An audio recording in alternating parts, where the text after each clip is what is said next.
and, and swiftly I will establish them in the state of unsurpassed, perfect, complete, and precious Buddhahood. Dagla dang war je pe dra no pa je pe ge. Tar pa dang tam she ken pe bar du jo par je pa tam she ki so je pe. Manam ka dam yam pe sem chen tam she de wa dang den. Dog now dang drel nur du la na me pa yang dag pa zog pe zhang zhu brin po she to pa zha.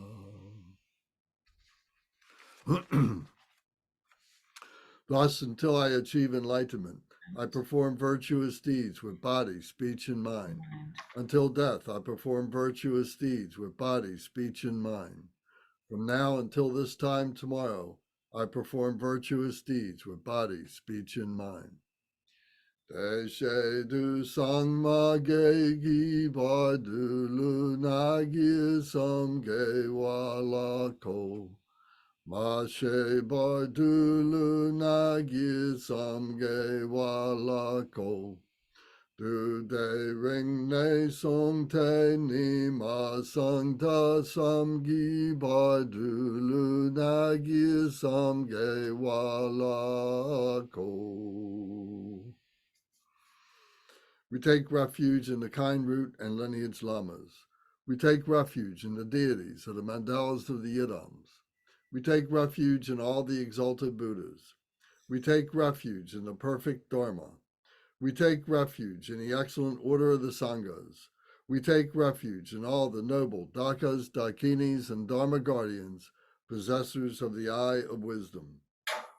We take refuge in the kind root and lineage lamas. We take refuge in the deities of the mandalas of the yidams. We take refuge in all the exalted Buddhas. We take refuge in the perfect Dharma. We take refuge in the excellent order of the Sanghas. We take refuge in all the noble Dakas, Dakinis, and Dharma guardians, possessors of the eye of wisdom. Transcends awa dangur pa je pe pa dan la ma dam pa nam la kap su chi o. Yidam kil gorgi la sok nam la kap su chi o. Sangye chom den de nam la kap su chi o.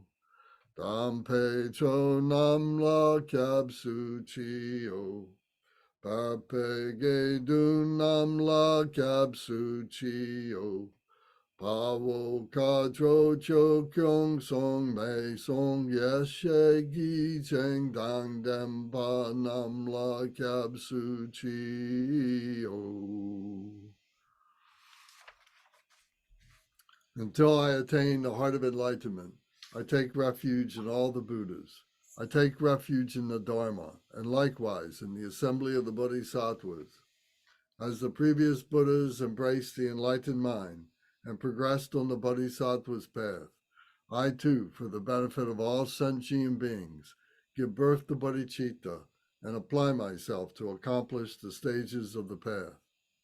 Until I attain the heart of enlightenment, I take refuge in all the Buddhas.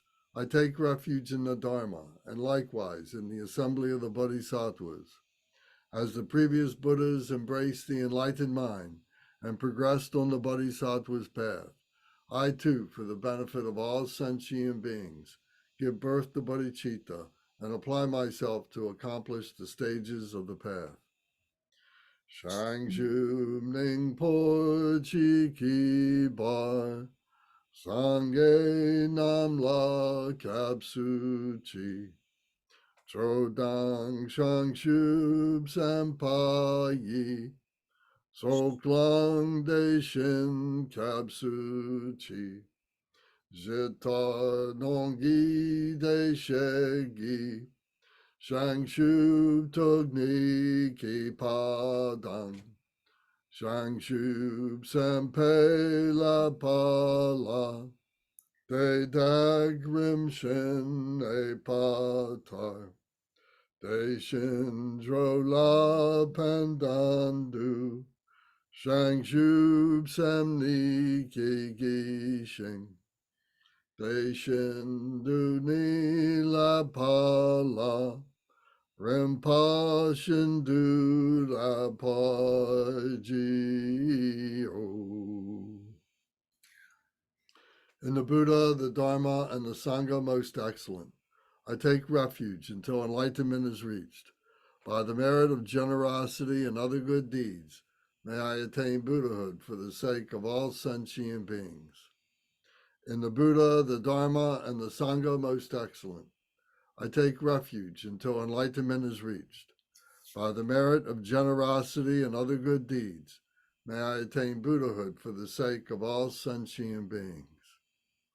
Sangye Chodang Soki Chodnamla, Zhangzhu Bardu Dagni Kapsuchi, Dagi Jinsoki Pe Sonamgi, Drola Penshir Sangye Jupasho. May all mother sentient beings, boundless as the sky, have happiness and the causes of happiness. May they be liberated from suffering and the causes of suffering. May they never be separated from the happiness that is free from sorrow.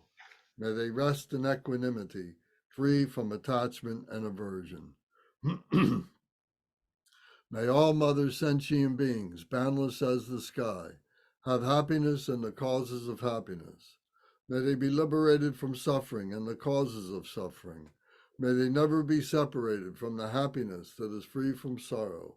May they rest in equanimity, free from attachment and aversion. Manam kadam yam pesam chantam she dewadang dewe gudang dampajurchi. Dugnal dang dunal gi gudang drawar jurchi. Dugnal me pe dewadang mi drawar jurchi. Ne ring shak dang ni dang drawe tang namla ne pa jorchi. Now, if you have your books, please go to page 12, the Sagar Mati Requested Sutra. So we'll recite this in English. Likewise, be extinguished. Extinguish all enemies to my purpose. Whatever evil forces are in me, be defeated. Do this so that when I am victorious, all pure radiance melts into me completely purified. Take all this knowledge, food, and drink peacefully. Enjoy it and be satisfied so that all obstacles may be destroyed. Be liberated from all obstacles, all general obstacles. Maras are defeated by this gesture of the Buddha. By reciting this mantra, may all the Maras be purified. As a result, may all the Maras be defeated. Very good. Thank you. Anybody have any comments or questions before we get started? Okay.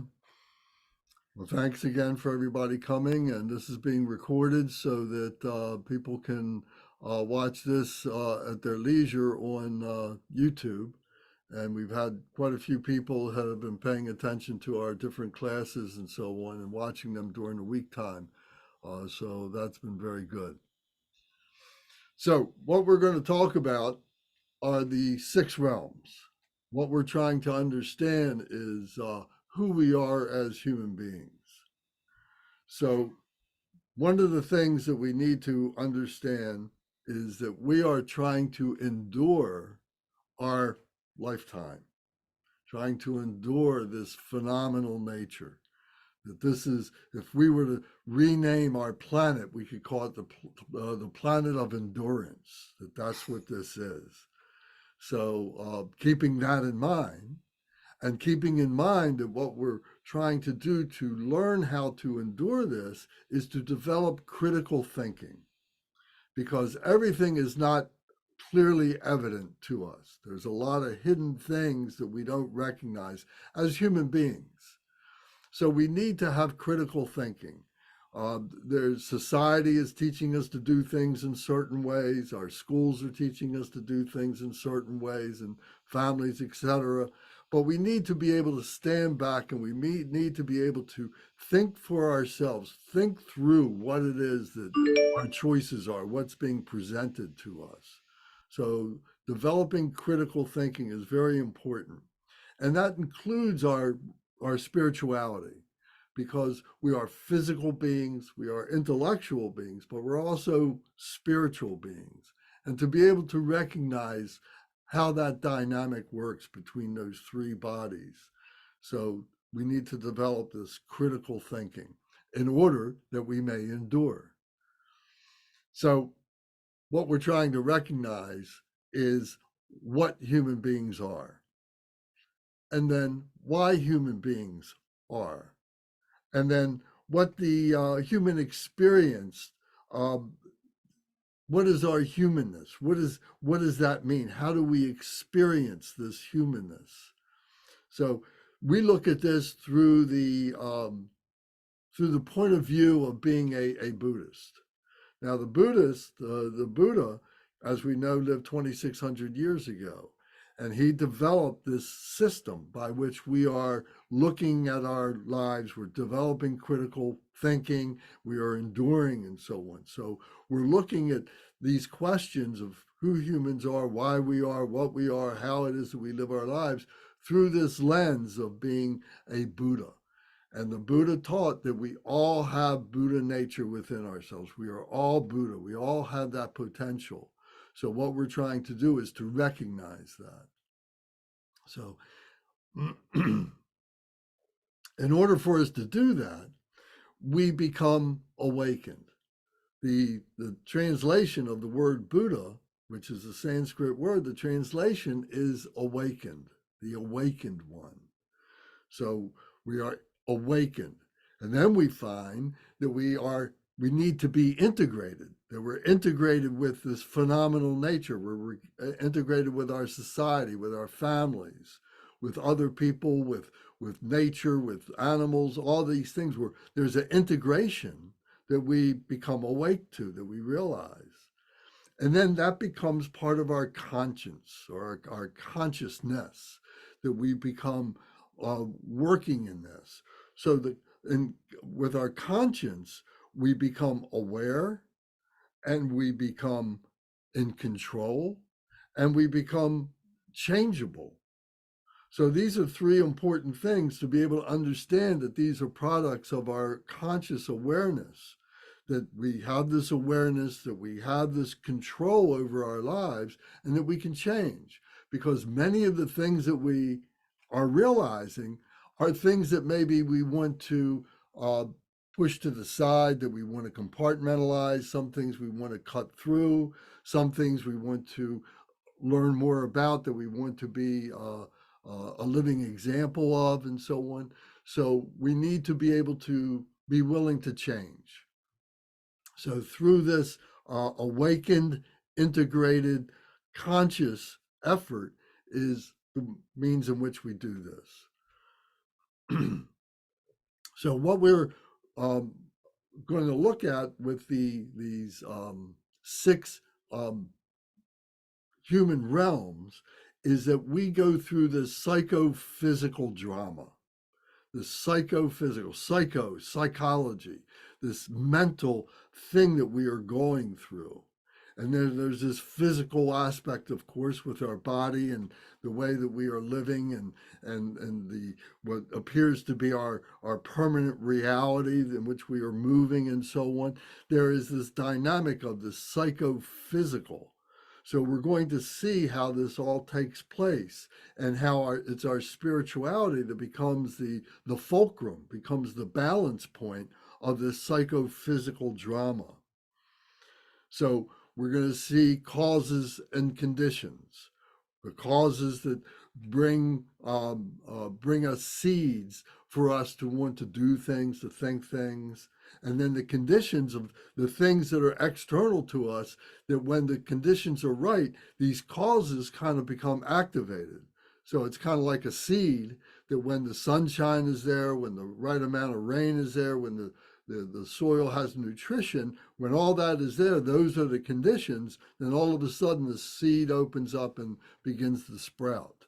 So this is us realizing, this is us becoming awakened to our psychophysical drama. Mm. And then, of course, these attitudes that we need to develop that are healthy attitudes and not defeatist attitudes, confused attitudes, lackadaisical, lazy attitudes, and that they are positive, happy, virtuous attitudes. So this is how we begin to navigate our way through this field of endurance that we need to go through. So we need to look at our past lives, our whatever it is that we have brought into this life as blessings. Some of these things are just not apparent to us. So what we need to do is we need to reaccumulate those blessings. When we talk about doing these prayers, these meditation prayers and so on, we're accumulating wisdom, we're accumulating merit, we're accumulating skillful means, the method by which we do all this. So a lot of this we have already with us, but we're reaccumulating it in order that it becomes on our minds, that we become mindful of this. The fact that we are all here is evidence of what we have accumulated in the past, because we're ready to be able to now reaccumulate. If we're all hearing this for the very, very first time, it would be very foreign to us. But I think all of us have at one time or another had this sense of yearning that they were looking for something like this. And if we were looking for something like this, means that you had to go through a process to get to here. So that process was the blessings. And that's where we are now. So now we're kind of reaccumulating those blessings and then building upon them to be able to create a springboard, if you will, for the work that's left in this life and for whatever we need to do in future lives. Not that we, as who we are, what we look like, our names and so on, are going to be reborn, but just the human condition, that the human condition will continue. And that we want the human condition, we would like the human condition to be better than it is now. So one of the traps that we get caught in is our happiness. And that means that we think that we are doing good if we have a nice life, we have a nice house, we have a nice family, we have all these nice things, and we can get caught in that happiness and not realize that we're just kind of temporarily happy and that we're not doing anything that will create a long-term stability for us, which to be able to support the changes that we ultimately need to go through. Because what we are trying to do is to realize our humanness in order to transcend that humanness, to be able to go beyond that humanness for whatever that means. And that's what we're trying to discover, for whatever that means, whatever that is. But we have to experience as a human, we have to work with it as a human. That's our working basis. That's what we have. So that's what we have to accept, and that's what we have to develop. So to help us to do that, we have the three jewels. The three jewels is the Buddha, the Dharma, and the Sangha. So the Buddha represents the mind of the Buddha. And we say that within the embodiment of ourselves as Buddha, within the embodiment of this mind, is the wisdom and the compassion to be able to have the support to be able to realize who we are and who all other beings are and so on, that we have the wisdom to understand the knowledge, and we have the compassion for the suffering that beings are going through, that we are going through when we don't have that knowledge, when we lose that knowledge, or we haven't acquired that knowledge yet. So this is the mind of the Buddha that is bringing this forward, that we are realizing this. What we're doing is we're removing all the blockages that are obscuring that wisdom, that compassion that is natural to who we are. That's our true nature. So all this other junk is what's getting in the way. So the three jewels is the mind of the Buddha. The Dharma is the teaching of the Buddha. That's the path vehicle for the attainment of this wisdom and compassion. So it's like peeling the onion. We're taking away these obscurations one bit at a time to be able to get to this true nature. So the Dharma is the method by which we are engaging in that. And this was taught by the Buddha. Buddha Shakyamuni, Siddhartha Gautama, he was a human being like us who was able to experience this transformation and then was able to articulate it so that we can follow that. So the last thing is the three jewels is the Sangha.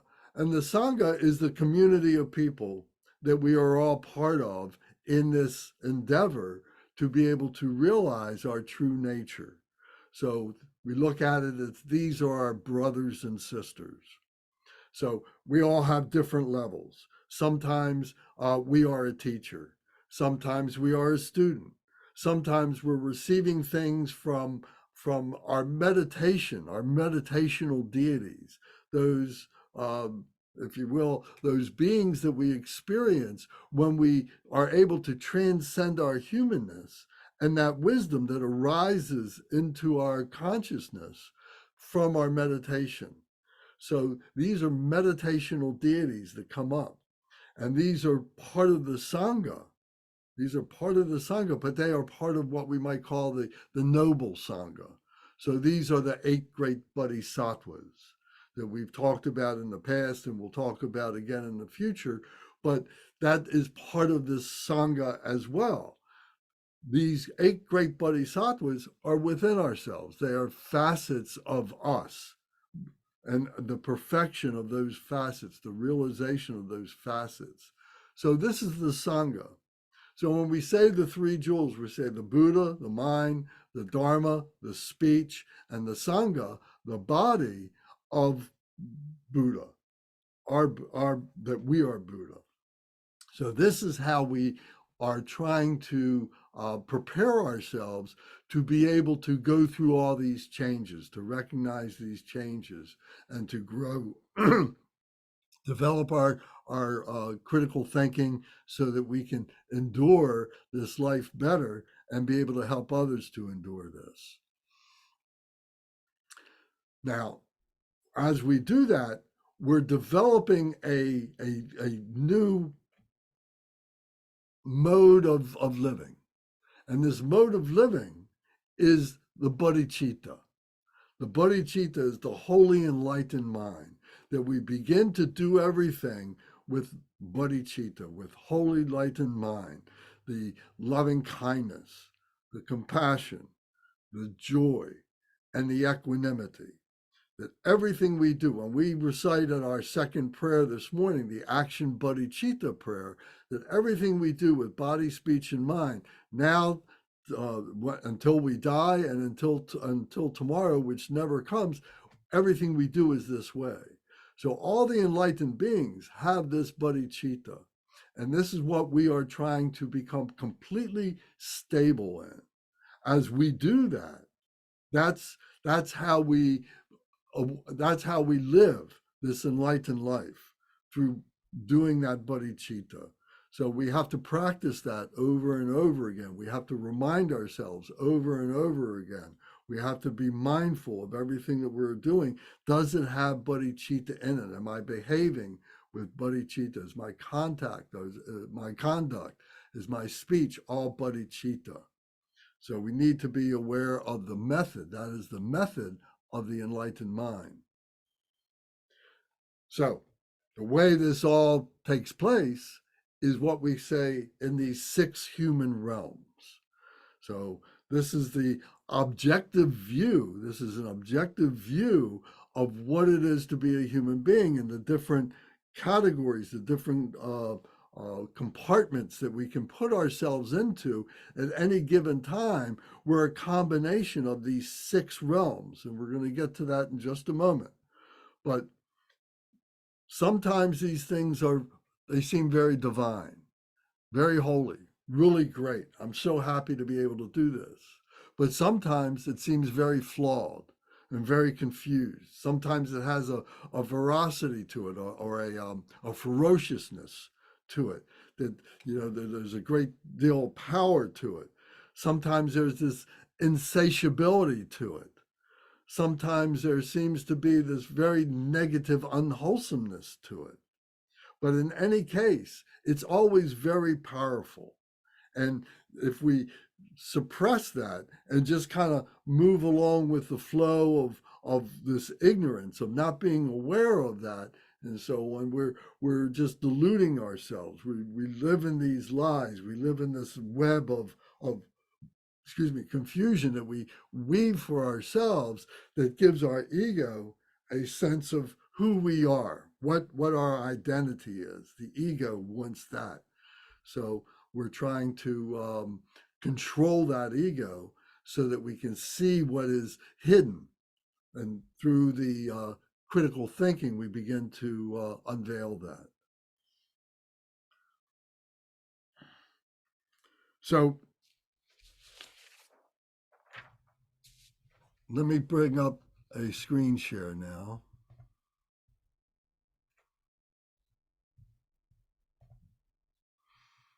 Okay, so maybe you all have seen this at one time or another. If you've been with us on the 101, you will have seen this before. And this is the wheel of existence. This is the Sipo Khorlo is the Tibetan name for it. These are the 6 realms of human existence. And then around this are the 12 links of interdependent arising.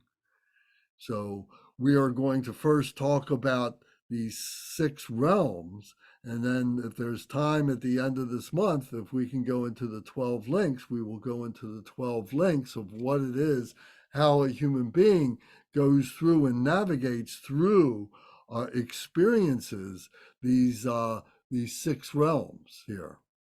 And one of the main features that we have to look at here is that this wheel of existence, which you could think of as being like a globe, actually, like a sphere with these 6 segments to it. I just need to adjust my screen here.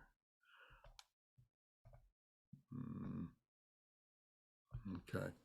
So, this is like a sphere, and in the midst of this sphere, holding this sphere is this demon.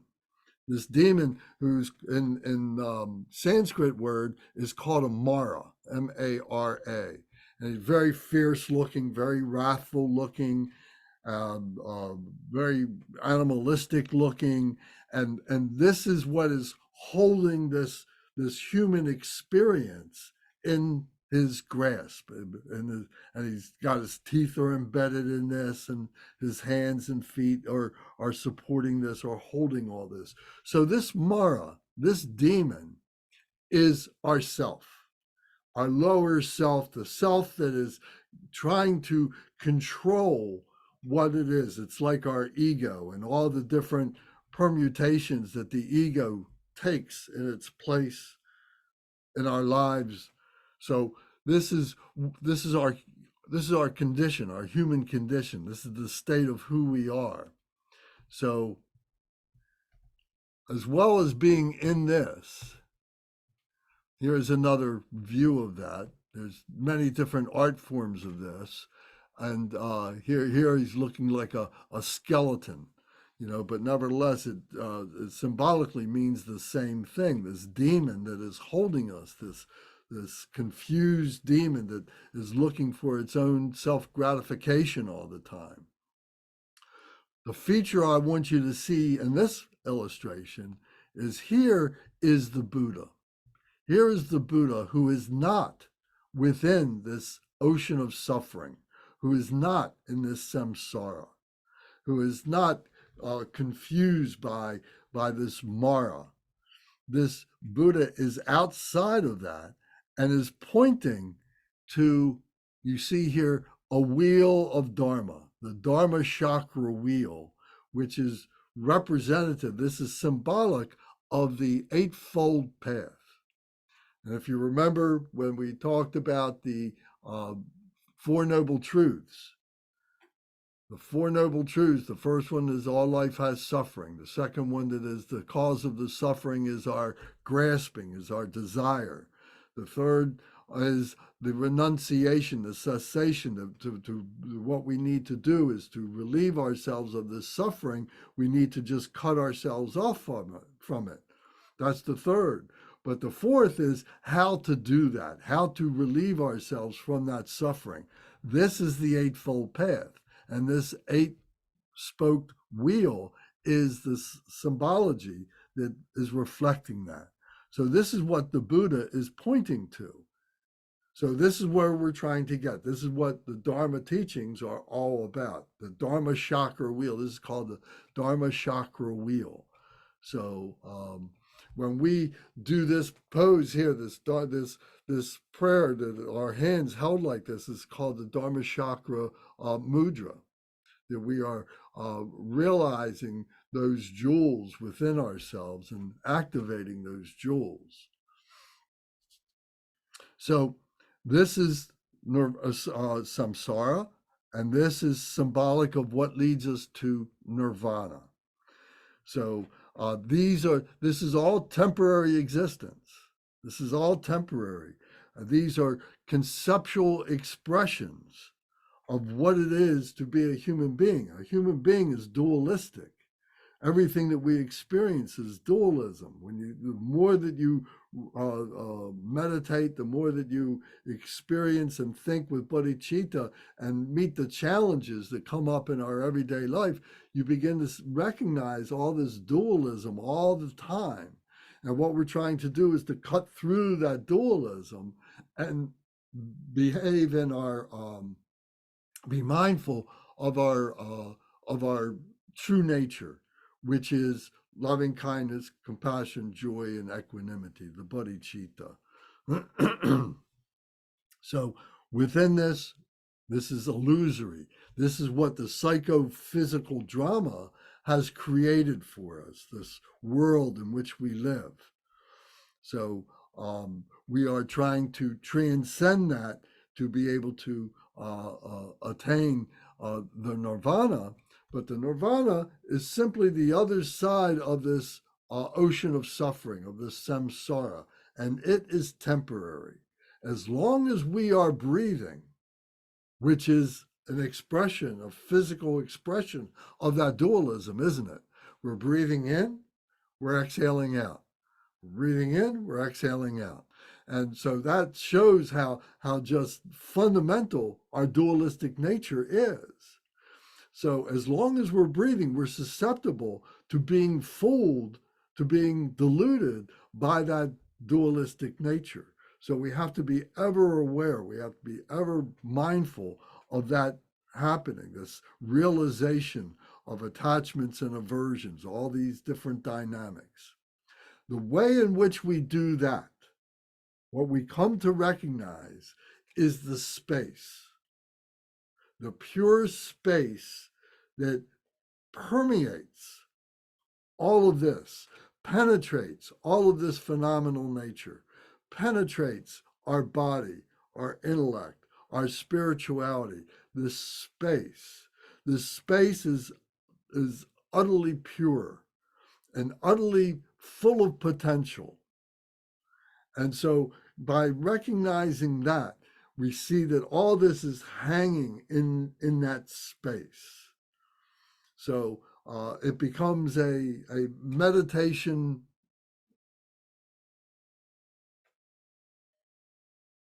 object in our mind that gives way to our being completely free. If we use this space as an example of where we're trying to go, then it helps us to be able to release and to let any of the obstacles, any of the objects that are holding us down, to release. Where are they in relation to space? To be thinking about the space. So in this transcendence of doing that, we objectify, we begin to recognize these objects, and then we have to subjectify. We have to examine what these things are. It's part of the process. It's part of bringing the intellect into our spirituality. And then we're able to release. If we just objectify without knowing why, there's going to be some disruption, some confusion that is going to make us lose that objectivity of recognizing what those objects are. But it's through the subjectivity of understanding those objects that we can then control them. We can control our attachment or our aversion to them. So objectively and subjectively, we need to do these examinations. Does anybody have any questions or comments? I hope this wasn't too laborious to listen to, but I think it was important to establish, this basic understanding of some of these vocabulary words. Does anybody have questions or comments, please? Lance, I do have a question. So in Yes. this iconography, it looks like this demon, the Mara, is depicted with the 5 Buddha families with the 5 skeletons on his head. Isn't that like a depiction of the Buddhas? Well, Or yes, how's that working? because the Buddhas, all of this is the truth that permeates all of this. So even though there is what might appear to be this negativity or this confusion, underlying that, at the basis of that, the essence of that is our true nature.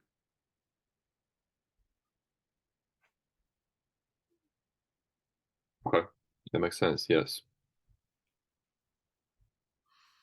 Does the first picture that you have of the first demon, do they have the Buddha families The Buddha families? Oh, you around mean in around that their image? head? In that image? Around their heads? I was Let me just see. curious. Wait a minute. Oh, sorry. What happened here?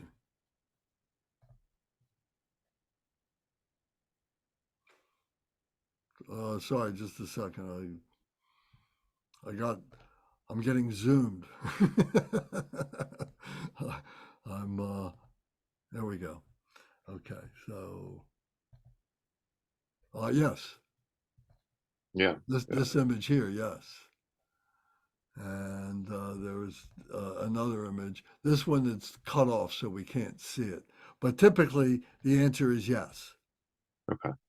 because it's showing that there is this innate wisdom that brings us the realization of this, the essence of this, and that's what we're trying to get to. So yes. Thank you for the question. Anybody else have a question or comment? Lance, I just wanted to thank you for reminding that Mara is like part of ourselves, our own nature. Because Yeah. I was still under the kind of impression it is something external, but I think it was a good reminder that this is actually not some evil entity outside that gets in our way. It's ourselves who gets in our own way. Correct. And just a quick note, I will have to leave around 10 for kids lesson. All right. Well, thank you for joining us for as long as you can. That's great. And thanks for your comment.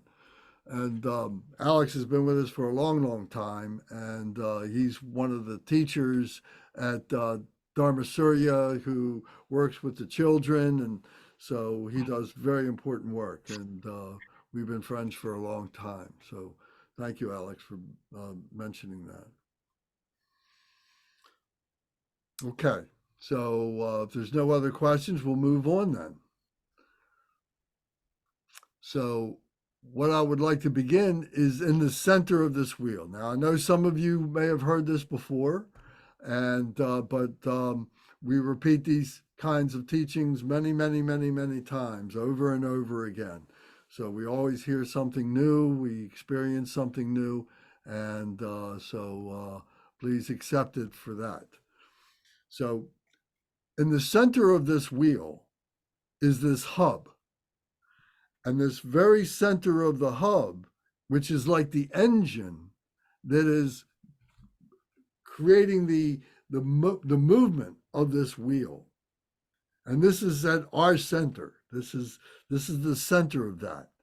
So this hub, this center part here has a pig in here, or a boar, a wild boar. And in his mouth is the hind part of a rooster. And the rooster then, in his mouth, has the hind part of a snake.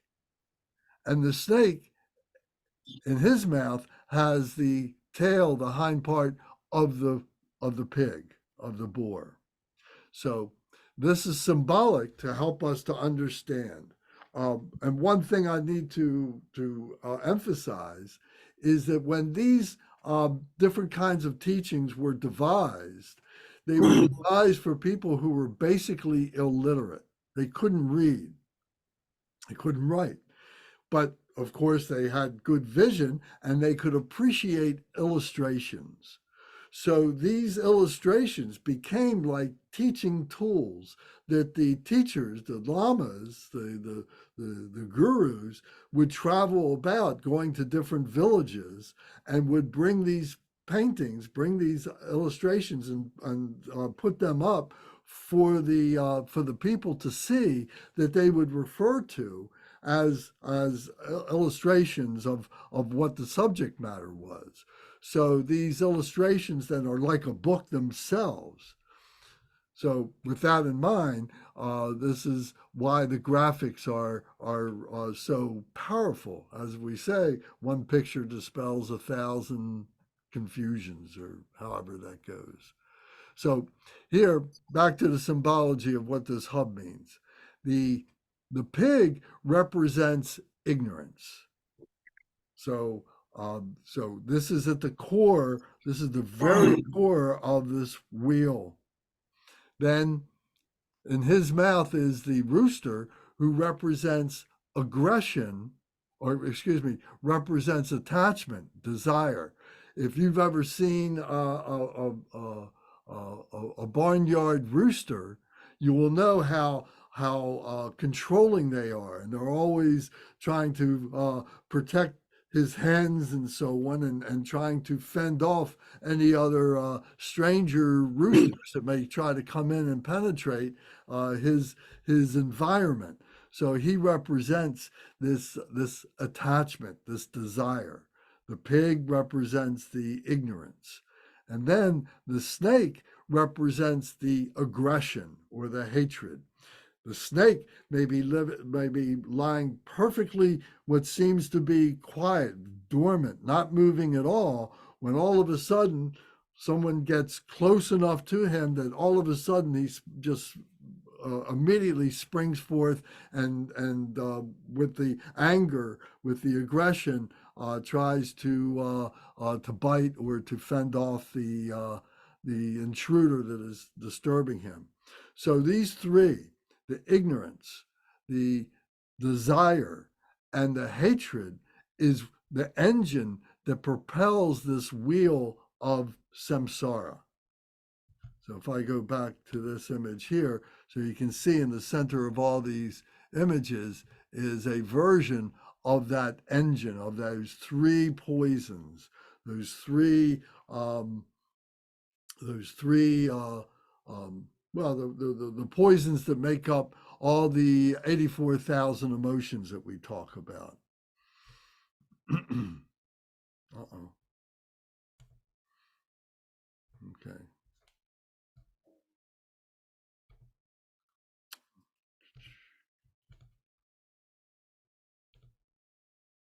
Sorry, I keep getting hitting the wrong button. Okay, so back to this illustration. So now we look at this ring outside here, this ring which is showing this white segment and then this black segment. So this white segment is the ascending path, and the black segment is the descending path. So what this is representing is that those who are following the virtuous way, those who are following good deeds,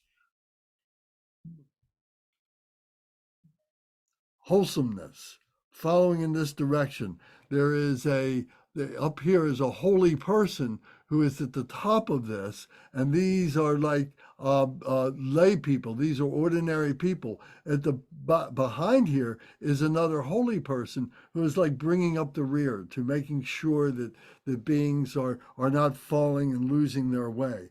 So this is the ascending ring of the path to wholesomeness, to purity. And then obviously this is the dark ring. This is those who are descending into the lower paths. And this is deeds that beings do that lead them to non-virtuous, to harm other beings. So we see that here is a wrathful looking demon here who has these beings that are in a chain. And here's another one who is pulling them. This one's like pushing them. So these are the forces of negativity and the forces of positivity that are that we are part of our human nature. Our duality is always going through. So this is showing that. This is in the center of the wheel. Then, so here we see it again. So now these are the 6 human realms. So these are the 3 higher realms, and these are the 3 lower realms. So to understand that this is a picture that is being able to characterize these different psychophysical dramas that we fit into.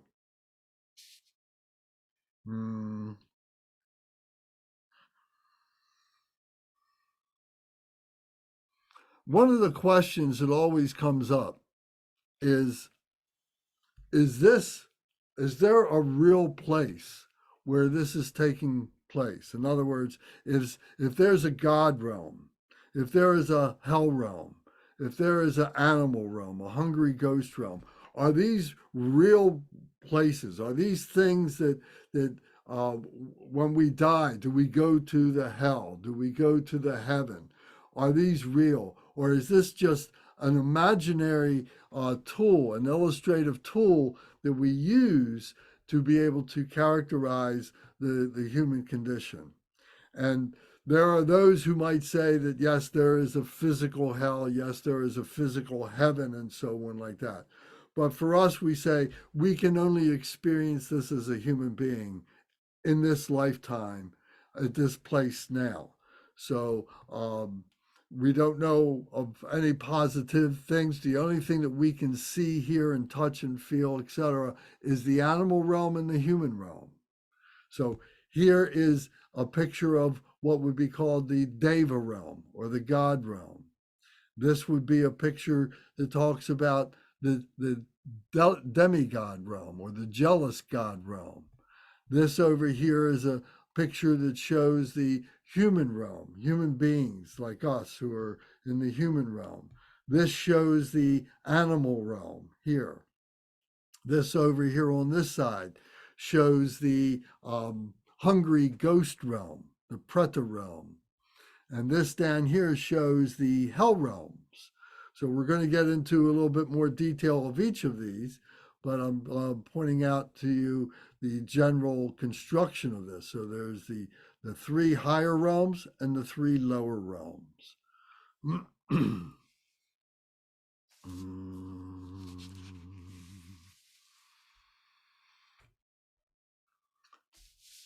So, in the Deva realm, we start off with the Deva realm. We see that there are beings here who are very, very happy with themselves.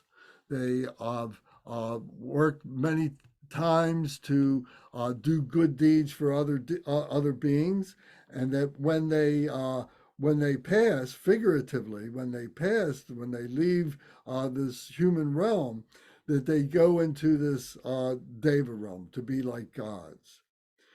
We can think of these gods, we can think of these beings as human beings, those who have attained great wisdom, those who understand the the the workings of phenomena, the way things happen, and so on.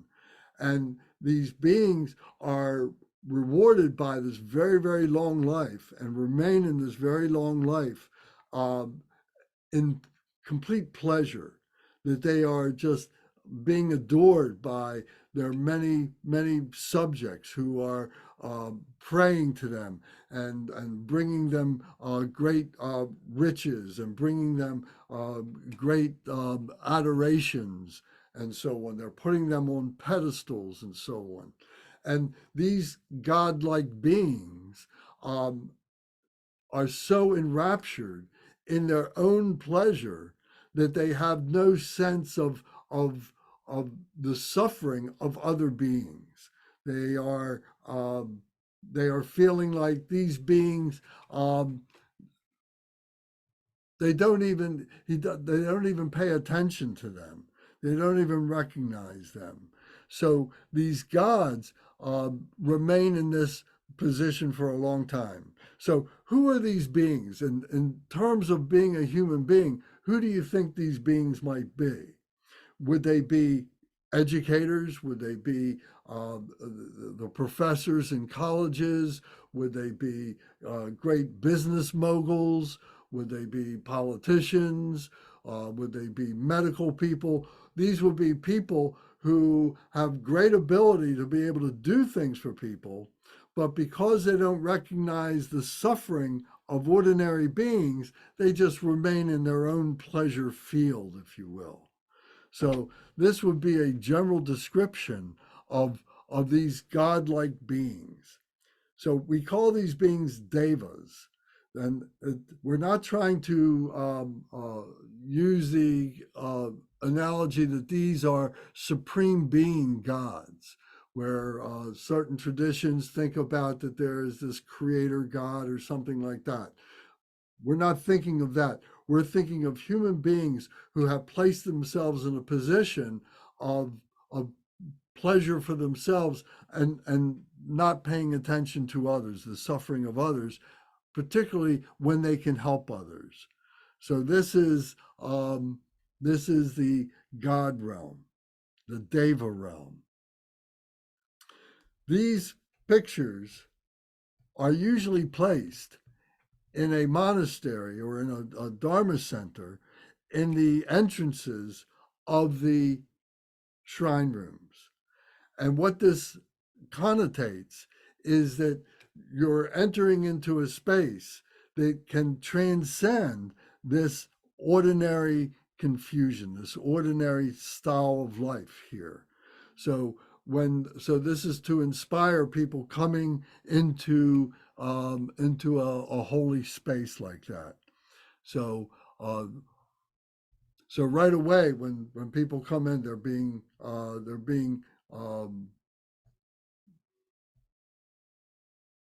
they're opening their minds and hearts to what is about to happen.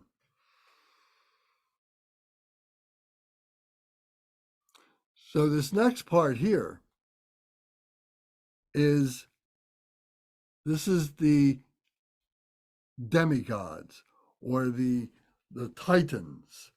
These are beings who are really very powerful.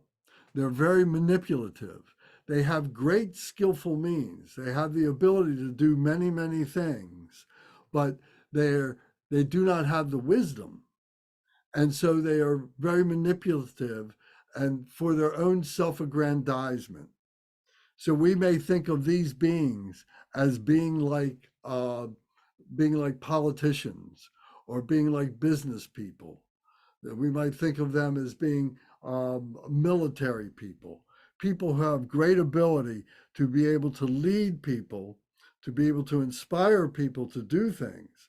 And these people that are following them are seduced by their manipulative powers, by the pretas, the Asuras. I said pretas before. Asura is the name, the jealous gods, that to be able to support them, to give them money, to give them power, to give them notoriety, fame, and so on, to be able to follow them. But these Asuras are doing this for their own benefit.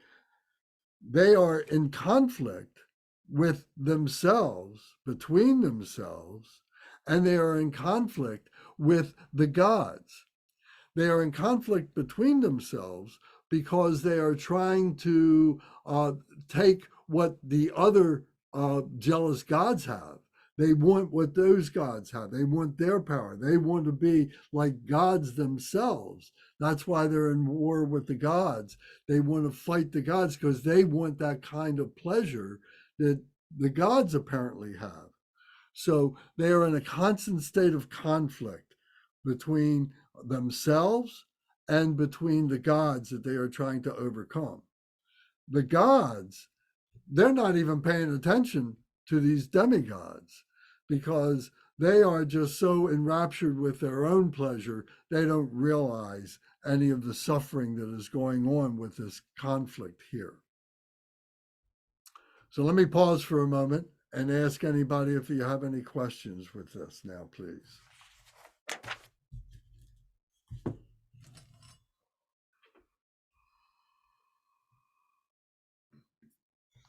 I think one thing that's interesting, like maybe it's a more cultural thing, just like I see in my work as a therapist, I'll work with a good amount of people who are, within our own human experience, maybe in like the God realm, or some people who are extremely successful and, have tons of everything, that are often more like their experiences underneath that is more like the hungry ghost, or maybe something like that, where they're very unhappy a lot of times. I don't know, just interesting to think about. But we perceive as being so exalted or something. That's right. So this is giving us a way to be able to analyze that, to think about that, to consider that. Absolutely.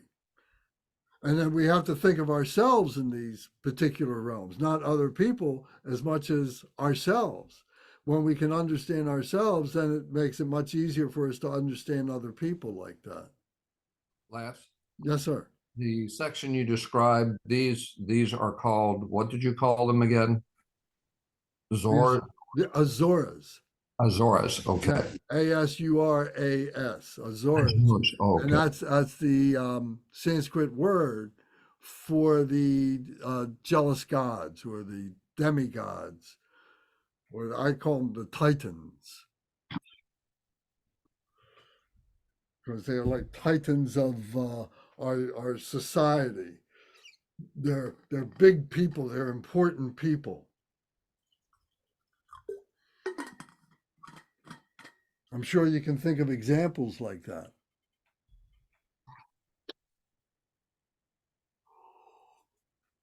Lance, do you have a quick question? Yes. So I was thinking, as you're speaking of the pig, rooster, and the snake as the root of all the afflictive emotions, is there a sutra or anything that would mention all the 84,000 afflictive emotions? Because I've never, we talked about it, but I never like dove deeper into that.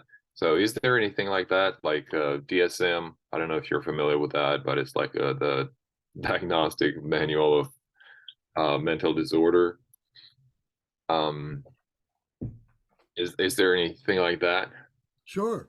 that speaks of it, of all the 84,000? 84,000. Are you familiar with the website 84,000? With a website, you said? Yes, there's a website called 84,000. Oh, I think you mentioned about that. No, I haven't been there. But is there like a sutra or a Buddha text that mentions talks about that? Yes, and you can go to that website. I don't know the name of that particular sutra Okay. or the number. They've given numbers to them. They're called TOH numbers. If you go to 84,000.com, I guess it is, and you can put in the keyword bar and put in whatever question you have, and it'll bring up so much information. And is anybody familiar with Khyentse Rinpoche? Because this is one of the activities of Khyentse Rinpoche, who launched this website years ago. So to put this into understanding, there are 100 volumes of the Buddha Sutras, 100 different books of all the sutras of the Buddha. And these are all they were originally written in the Pali language, and then they've been translated into different languages and so on. And this 84,000 project is to translate them into English. So they've been done in partiality in different places and so on, but this is a real concerted effort to be able to do that. So they've got a great index and menus and so on. So it would be relatively easy to find something like you're talking about. And then if you want to print it, you can print it and study it. I just finished the study on the Samadhi, the King of Samadhi Raja. The King of Samadhi Sutra, which was very thick, which was really, really good. And I think I sent it to a lot of people. And if you want that, I can send it to you, and you can get it printed. But it's over 400 pages. So there's lots of things there like that. And yes, so to answer your question, yes, that is included in the sutras. So 84,000.com is the number or That's spell? the name of the website. Right, but is it a number? Because Yeah, I the number 884,000. .com. Okay. So yeah, and the sutras are so great because they were the teachings of the Buddha. They were the literal teachings of the Buddha. And then so many of the other things that we study are what might be called the Shastras. And the Shastras are the treatises, are the commentaries on those sutras. And many of them are regarded as being very holy, very, very realized that those who wrote those were very, very highly advanced practitioners and yogis and so on, and speaking as Buddha, writing as Buddha to elaborate on the sutras. So, but nevertheless, understanding it from the Buddha's point of view is very powerful because it's very clear and very succinct. And that's one of the things that's great about this website, 84,000, that is very, very good. It's not, if you look at some of the other translations, like I was reading a Chinese translation that was translated into English. And the Chinese translation was very flowery. The way that the dialogue that was going on between the Buddha and his subjects, or not his subjects, but those who were asking questions, was very flowery and very repetitive. But those that are from the 84,000 website, it's very direct. It's taken from the Tibetan translation. So it's much more direct. It's not as flowery. It's much more conducive to our Western ways of being able to comprehend this. It looks like, Adrian, that it's 84,000.co instead of com for some reason. Okay. So what's CO? Is that it brought me to a website. It looks pretty cool. Fojing.com, but it's the same thing for 84,000. And there is a Chinese version and an English version.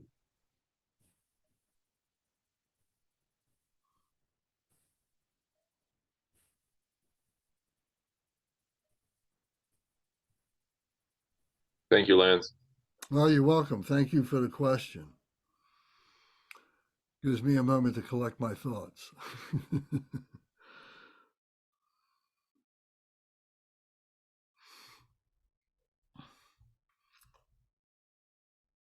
You know, one of the questions that has come up before is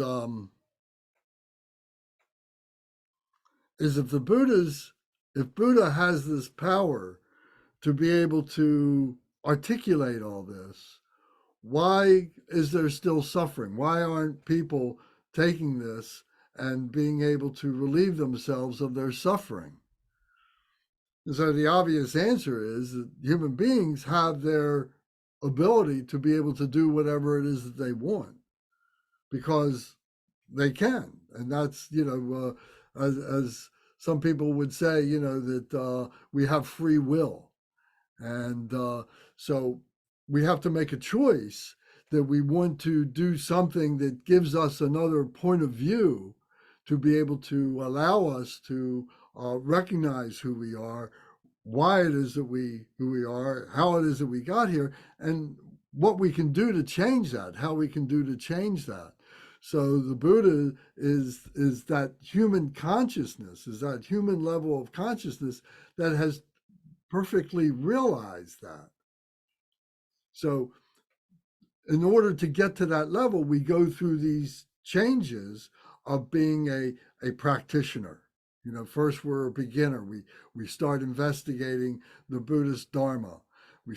So we're just getting our feet wet with that. We're reading things, and then we become a practitioner where we take up a practice. We start to do a regular practice where we're developing and cultivating our stability in that awakened nature, and then we become in union with that we've now come to a level where it is everything that we do. We're walking around and practicing bodhicitta all the time. It's our mindfulness state. We're stable in that. We become in union with that, and then we're purifying. We're purifying ourselves as bodhisattvas, as holy enlightened beings, and we're going through the final turns of the wheel to be able to get to that very that point where we become the Buddha, where we become Buddha ourselves. So we have this ability within ourselves, and it's a matter of being able to recognize it through the purification process.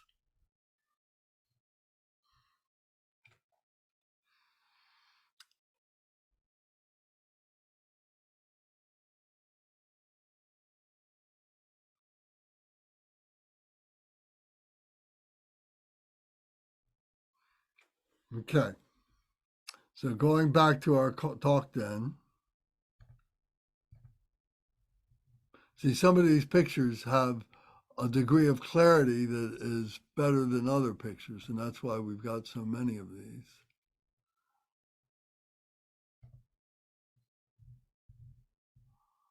This is not the one I wanted. Sorry. This one. Okay. So talking about these two here, the Deva and the Asura realms.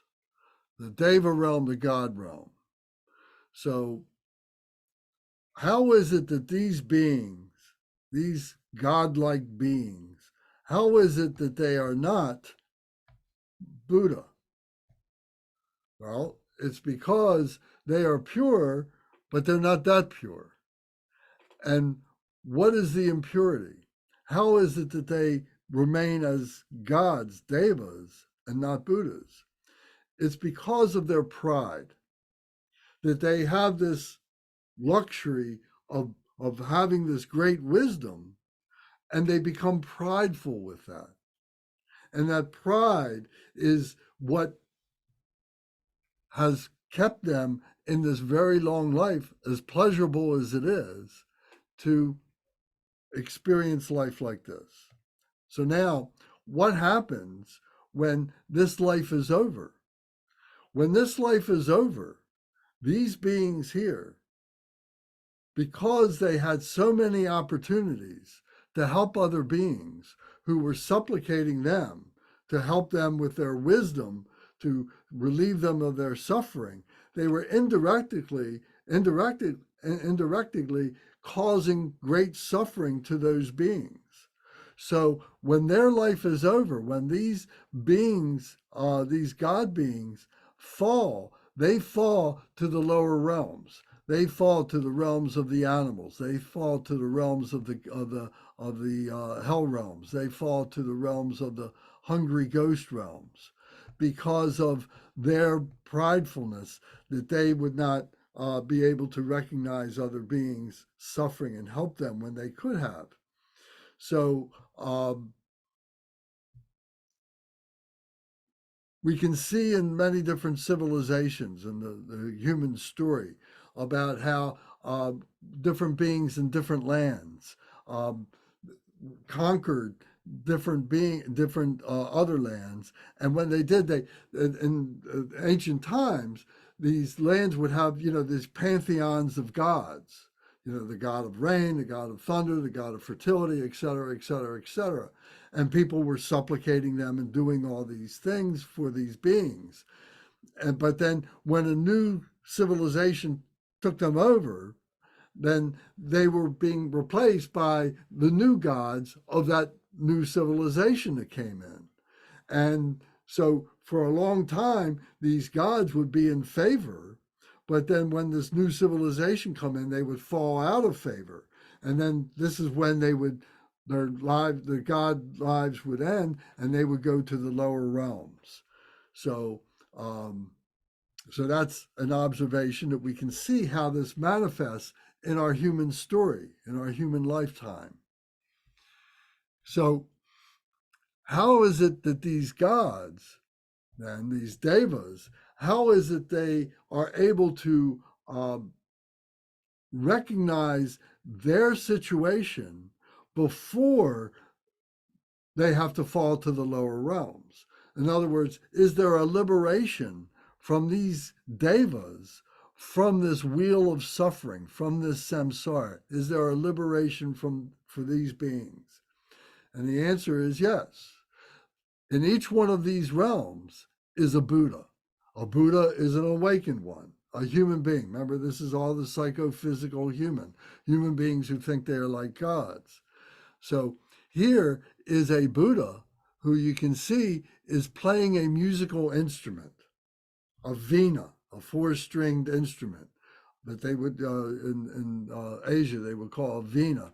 We might call it like a violin or a guitar or something like that. And the Buddha is playing that instrument in order that the devas understand the compassion, understand the suffering that composer, that person who made that instrument, the person who learned how to play that instrument had to go through to be able to create that compassion for others to recognize their suffering. So the gods, through hearing that music, by seeing the instrument being played and so on, would recognize that suffering, and then that would spark their compassion. And sparking their compassion, it would then inspire them to, with their wisdom, to be able to use that wisdom as a method to be able to help other beings. So in other words, they're able to, on their own, to be able to step down figuratively from their lofty heavens to be able to come and re-engage with ordinary human beings who are suffering. So that is the illustration of how these devas can be liberated from their suffering in this human realm like this. In the in this realm, and this picture, it's over on this side here. Whoops.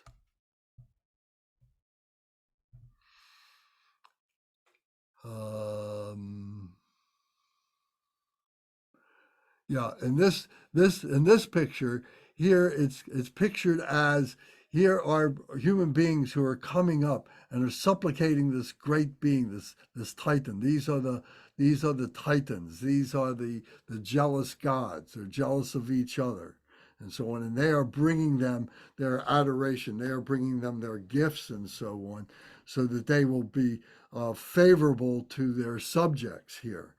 So, and then here are the warriors that are over here that are shooting arrows up towards the gods, and there are some that have made it to this tree here, to this realm here, and these demigods, these halfway gods, are fighting between themselves to be able to attain the Deva realm. So this is what's being pictured here, is beings being able to do this. So what is it that has brought these Asuras to this realm? What poison has brought them to this? So the answer to that is this is their jealousy. So we talk about the 5 poisons. So it's their jealousy that has brought them to this, their conflict that has brought them to this, and they're willing to fight to defend their envious aspirations to be able to attain that which is higher, to become a god. So how do they overcome this jealousy to be able to be liberated from this particular realm? So they would be liberated by this Buddha who is here. You see this Buddha, and I know it's not a great, perfect image, but this Buddha is holding a shield and is holding a flaming wisdom sword. So the shield is protecting from the arrows, from the warlike aspect of the warriors of the Asuras, to protect from that. And the flaming sword is the wisdom that is cutting through the confusion, cutting through the delusion, cutting through the dualistic nature that has propagated this jealous realm to become what it is. So this Buddha here is protecting and cutting through the confusion, cutting through the negativity. So this is how these beings are liberated, at least for a moment, to be able to recognize why they are there and to give them pause to be able to develop a plan to be able to liberate themselves, to become whole, to stop their fighting, and to become beneficial to their subjects rather than taking advantage of their subjects. So I'm sure that you can visualize, you can think of people who are like that. Maybe you have been like that yourself. Does anybody have any comments about that, about the Deva realm or the Asura realm, in terms of the cause of their suffering and the liberation from their suffering?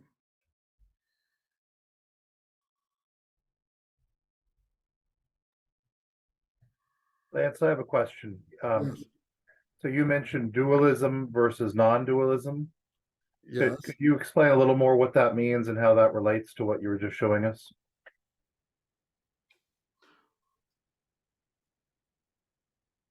We have many thoughts. Our mind is constantly going. We talk about the monkey mind and so on. And so the very basic jumping from one thing to another is that dualistic nature, good and bad, positive and negative. Everything that we look at is relative. This is relative to that. There's many permutations of that, these myriad ways in which that's expressed, but the dualistic nature is the fundamental aspect of what that is. So when we talk about the ascending, the descending, when we talk about our breathing in, our breathing out, are all examples of our dualistic nature, of the way that we think about things. We want things to be permanent, but yet things are temporary. So this is another dualism. So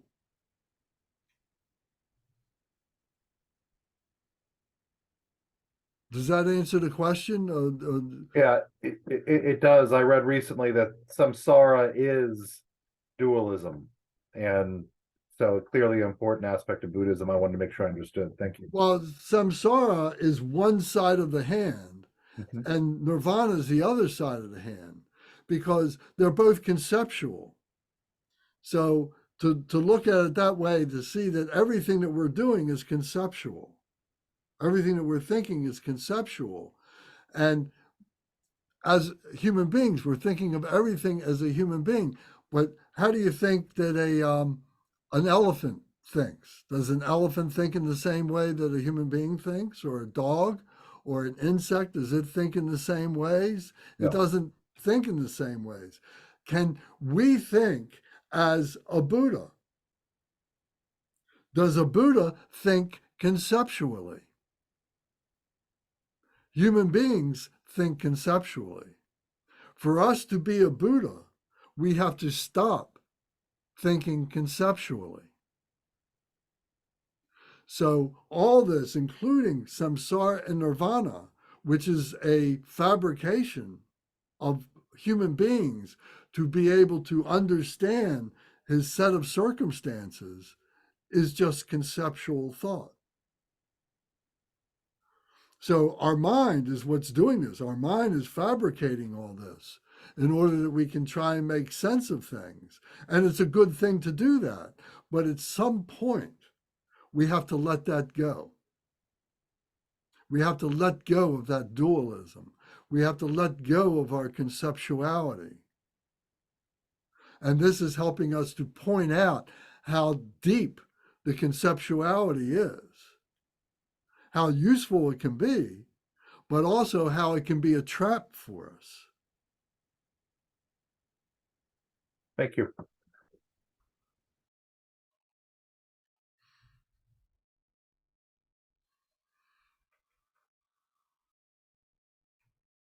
Does that make sense to you? It does. More or less. I mean, it does. Yes. It's something for me to study more, but yes, I understand your explanation. Well,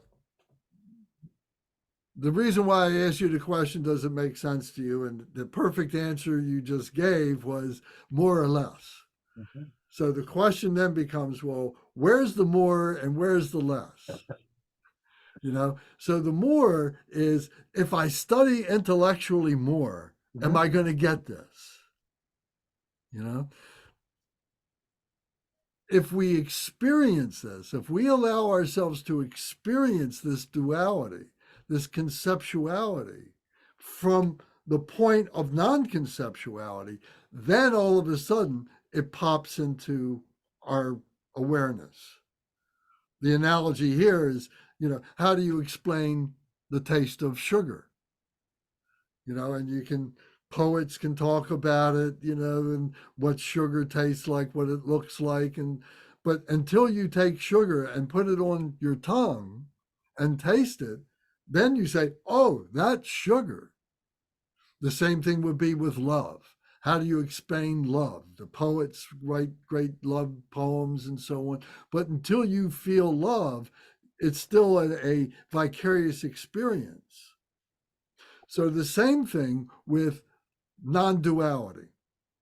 Until you experience non-duality, you're caught up in duality. So what's the experience of non-duality? The experience of non-duality is pure meditation, what we call pure meditation. And if we don't give ourselves the opportunity to develop a meditative practice, which goes through all this successive intellectual investigation, we're going through all of that, but we get to a point of exhaustion. And when we get to that point, that threshold of crossing from all that, through that exhaustion of all that intellectual stuff, then comes the non-conceptuality. And it may only last for a finger snap, but it gives us that experience of being able to say, oh, there it is. We don't recognize that when we're having it. We're recognizing it when we come back to our ordinary mind. And that's what's scary. That's what's difficult. That's where, we have a fearfulness that we're going to lose something, that we're going to lose our mind. You say, oh my God, and you get to that point where, I'm thinking, they tell me I got to stop thinking. Okay, well, I'll do this. Om Mani Padme Hum, Om Mani Padme Hum. I start doing all these things that I do, and then you start getting on the verge of just quieting down and everything, and then the thoughts start coming. Am I letting this go? Am I going to lose my mind? And we have to have faith. We have to have courage to be able to do that. And it comes by doing it over and over and over again.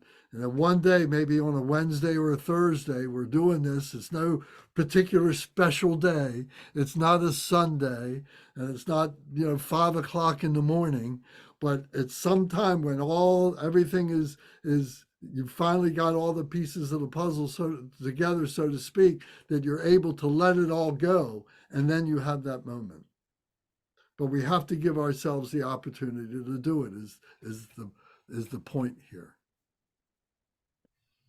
So I could read a book like that all I want, but unless I'm actually meditating and forming a practice, it's not going to help that much. Is that what you're saying?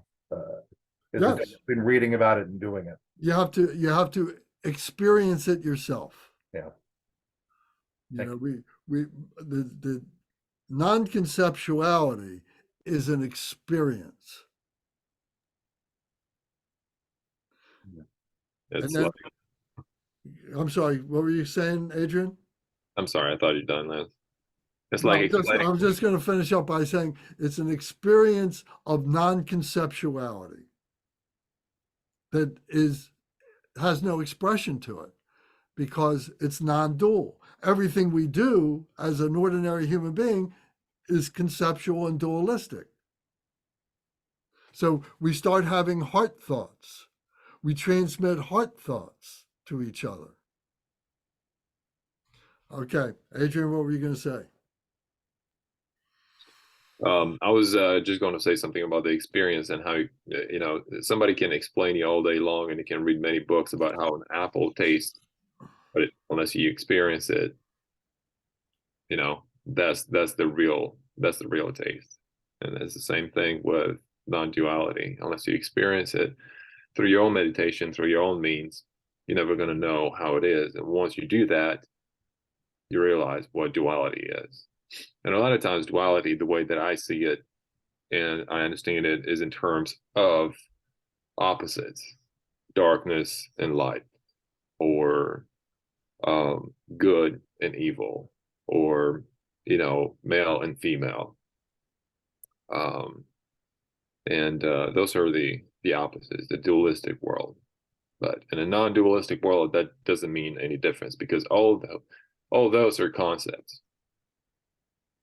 It's the mind that is tricking us into that. That's how I see it. Yeah, well, I agree with you. Yeah, we've been seduced by our own minds.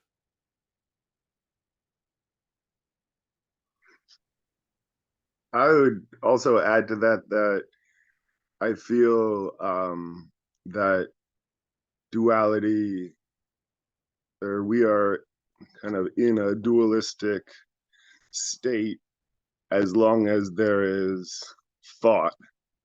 And that I think thought is what generates duality.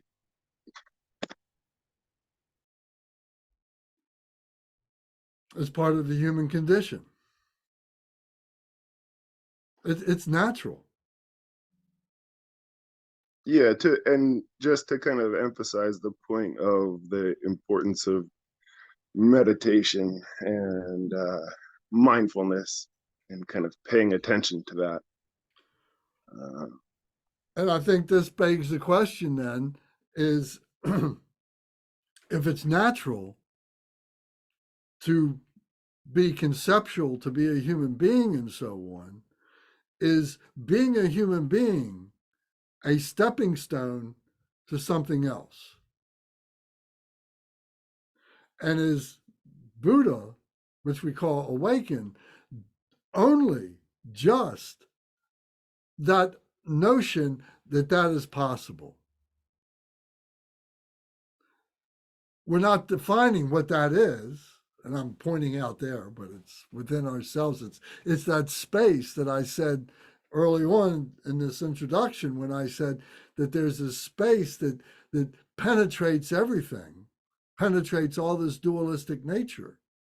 So is being a human being just a testing ground, a proving ground, a purification ground to be able to get to that which is more pervasive?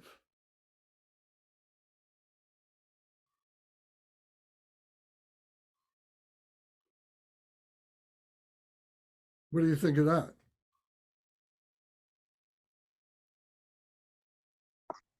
Yeah, I like that. I think you're kind of talking about our precious human birth at that point, I think. And I feel like that's Well, think really of what, it. Think of it in terms of dimensions. You know, we're three-dimensional beings. Everything that we experience in this nature here is three-dimensional. But is there a fourth dimension, fifth dimension? How many dimensions are there?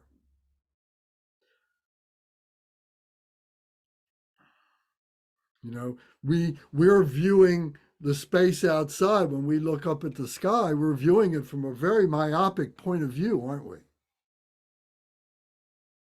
So I don't know how big they say the universe is, but for sake of discussion, let's say it's 100 million light years from one end to the other. We're viewing it from this slice here. What if we were able to go 500 million light years around and look at it from that direction? Maybe it looks totally different. no, my point of view is right. Well, we'll follow you then. All right. Would you all like to take a short break? And you can get a drink, get something to eat, whatever. We'll come back at 11 o'clock. And then I'm going to introduce you to a little bit of a practice or a mindfulness of something that we've talked about many times, but is going to help develop the idea of a critical thinking practice, how we are developing this on our own.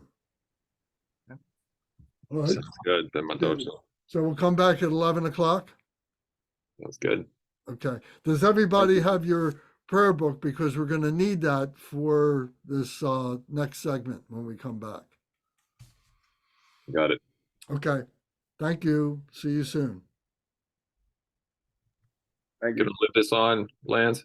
Yeah, I'll leave this on. What's up, Brian? Good to see you, buddy. Good to see you, man. And hey, Matthew. Hey, Brendan. Haven't met y'all. Hey, Adrian. Great to meet you virtually. Yeah, it's great to meet you as well. Yeah. it's- Where are you guys from? I'm from like the Northern Virginia area in Fairfax, and it's, I was gonna say ironic. It's not ironic. I don't know what it is, but actually where I'm living now is like right across the street from the center. Just happened to be that way, which is quite a blessing. It's pretty cool. Nice, nice. You can just walk to the center. That's cool. Yeah. What about you? Where are you from? That's good karma there. Yeah. Yeah. I'm just north of Atlanta, Georgia. I'm in Kennesaw. How about you, Brandon? I'm near Matthew. I'm in Centerville, Virginia, which is Western Fairfax County. And I actually graduated from George Mason University, which is right across the street from the center. So same area. Yeah, I did too. Cool. Yeah. That is cool. Very nice. I'm all the way up in Seal Harbor, Maine. So I'm jealous of all you guys enjoying your spring weather. It's not spring up there yet, is it? Well, not for a couple more months.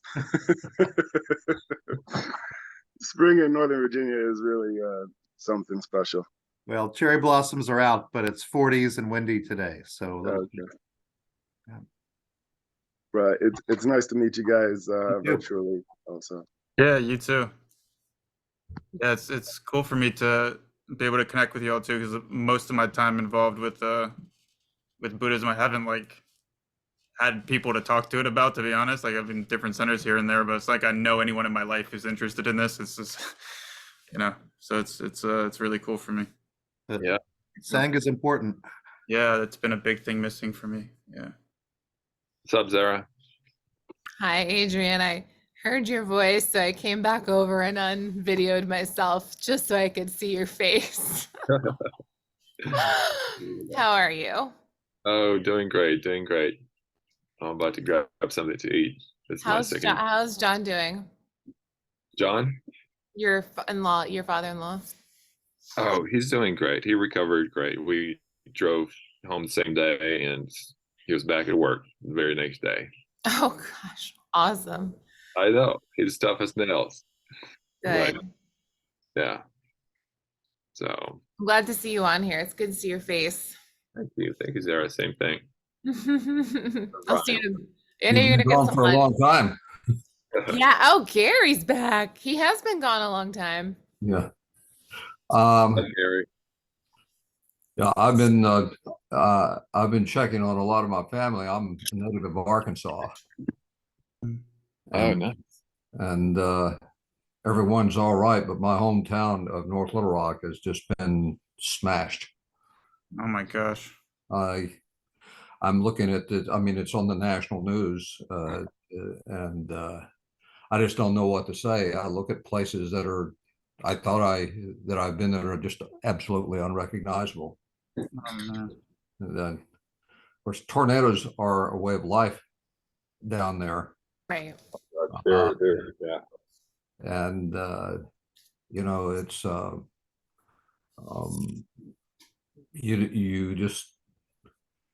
you just got to hide someplace because they call they have a personality, a sinister personality. You don't know where they're going to go.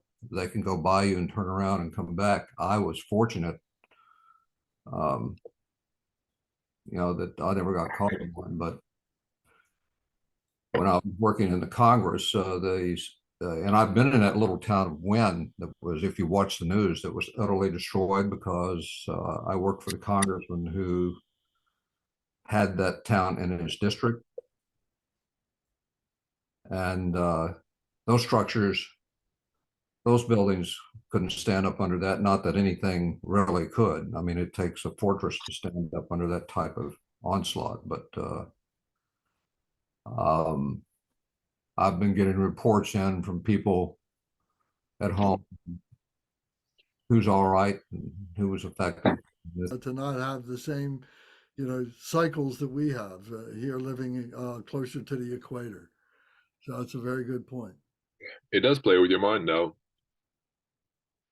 To be able to have that cycle. Yes. Okay, so now I want to help you develop a critical thinking practice. So does everybody have the book, or should I screen share the image that I want to put up there? Okay, and I invite you to take notes, and maybe I should screen share anyway. So let me see here. Whoop, that's not the one I want. This one here.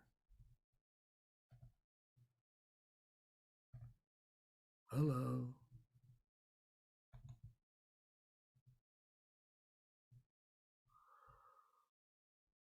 Okay.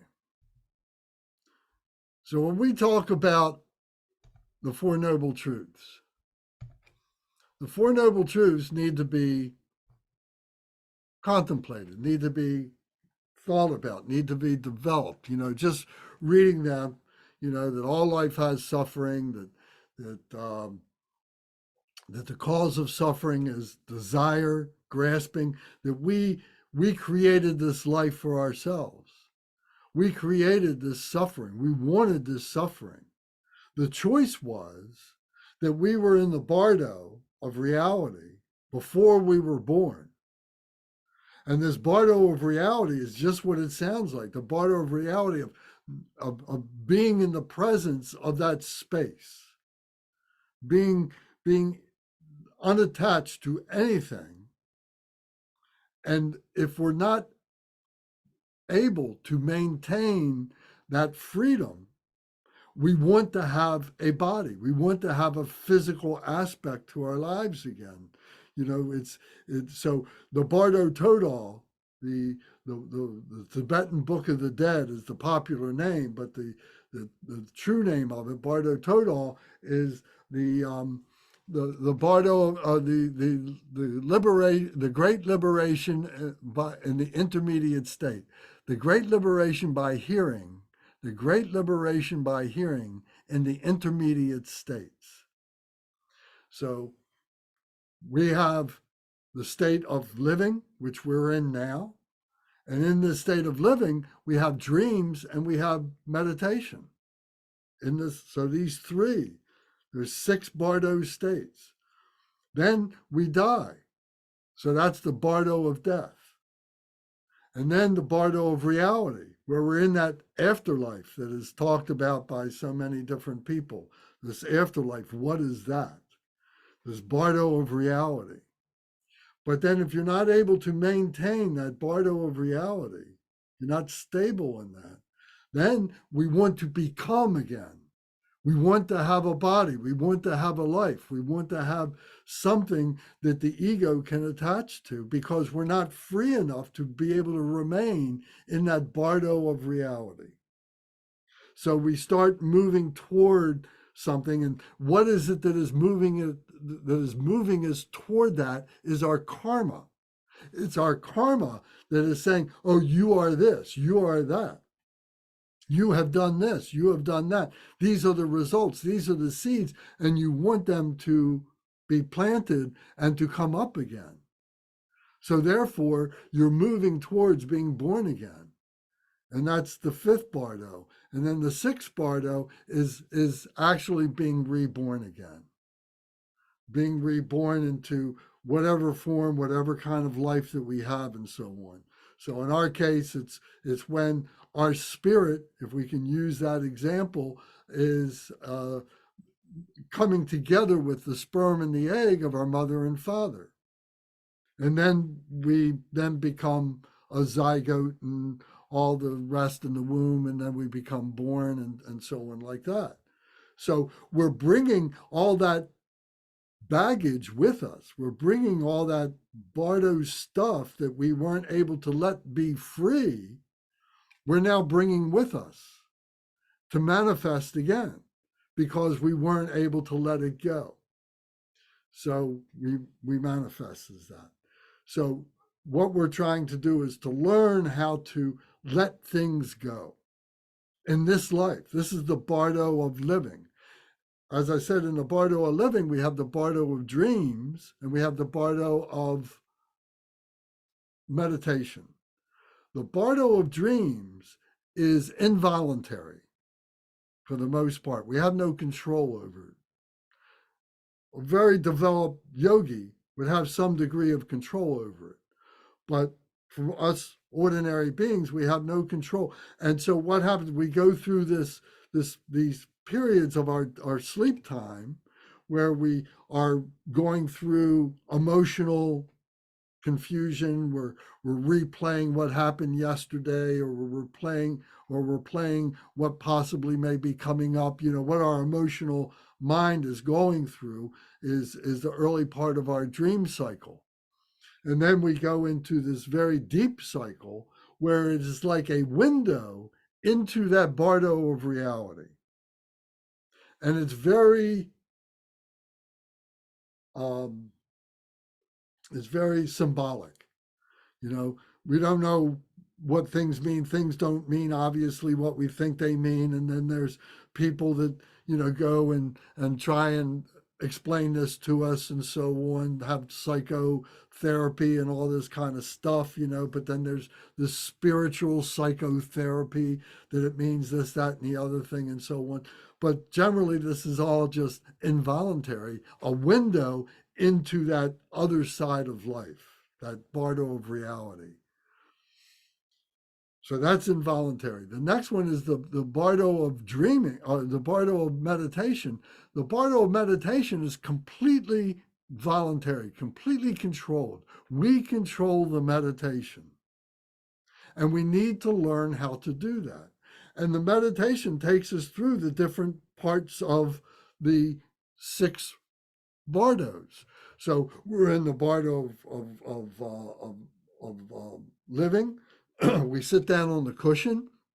We focus ourselves on going through all the permutations of what it is to be a human being, all the intellectualization. We're going through that till we get to the point where we're able to let it go, which becomes like a death. We're saying to ourselves, or we're actualizing, that everything that we knew up to that point now becomes disconnected. We're no longer attached to that. We have no aversion. We have no attachment. It just becomes a clear board again. And we go through that bardo of death into this bardo of reality. So then we go into this meditation mind. And we can control that meditation mind, and we're using the symbology that we've learned from the bardo of living, all this Buddha iconography or all this Christian iconography, all this spiritual stuff, whatever tradition we come from. And if we want to commingle that with all the mundane stuff, we can do that, but that immediately pulls us away. Because this is a bardo of spirituality. This is being free. It's free of being a human being. So by using this iconography kind of guides us, but then there is this letting go of all of that. And the language, all part of that, becomes something that pulls us down. That we then, all this symbology then becomes light and becomes vibrations. And becomes another language that we experience now in the bardo of living that we call love. So as we are human beings who are developing this meditation, we're developing this way to communicate with ourselves, to let go, to be able to experience that space, that true reality, if you want to call it something like that. That is, it's non-conceptual. We can't say anything we say becomes limiting. So we do that. So this is where we're at right now, is to be able to say, okay, how do I develop a practice that helps me to navigate my way through being the bardo of living, through the bardo of death, into the bardo of reality, and to be able to become stable in that bardo of reality. Because in our meditation, we're bound to come back into the bardo of rebirth. We're going to come out of the meditation. We're going to come back into our body, so to speak. So we need to have a system, a way to be able to do that. So to develop this critical thinking and being able to analyze what we're doing becomes helpful. So creating a system, in other words, the Buddha has created the Dharma for us. The Dharma is the system that he has articulated was his experience. We need to integrate that now into our lives, into our own mind, into our own way of being, and so on. So we can create our own Dharma from that point of view. But we're not prepared to give up the Buddha Dharma at this point. We're using the Buddha Dharma as our main tool in which to work. So it is said that when the Buddha attained enlightenment, that these 8 auspicious symbols materialized. And these 8 symbols represent different things. And you can get books on this and they will explain it in one way or another. And it's all very interesting and so on like that. However, to develop critical thinking is to take this tool, which is it's just ready for your interpretation. It's ready for your experience. And the fact that it's 8 auspicious symbols, and the fact that it has to do with the point of enlightenment, which is the cessation of the attachment and the aversion to the suffering of life, it speaks to the Eightfold Path, which is the fourth of the 8 of the 4 noble truths. Everybody follow me? Is there a question that anybody doesn't follow where I'm talking? Okay. Okay. So the Eightfold Path. What is the first of the Eightfold Path? Why don't everybody turn your microphones on, please? So we can have a conversation, a running conversation with everybody. Turn your microphones on.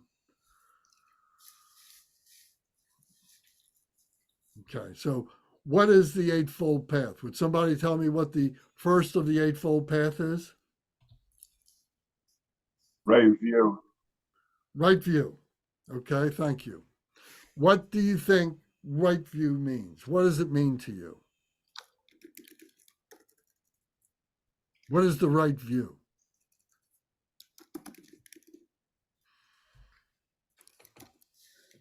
A worldview free from falsehood, where you understand life as it is. Well, you've got a key word in that sentence. What is the right view? What is our true nature? What is that true nature? The right view is being free from all obscurations. Freedom. Freedom. Freedom.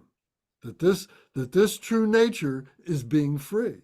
Being free from all the fetters, from all the hindrances, from all the confusions of our phenomenal nature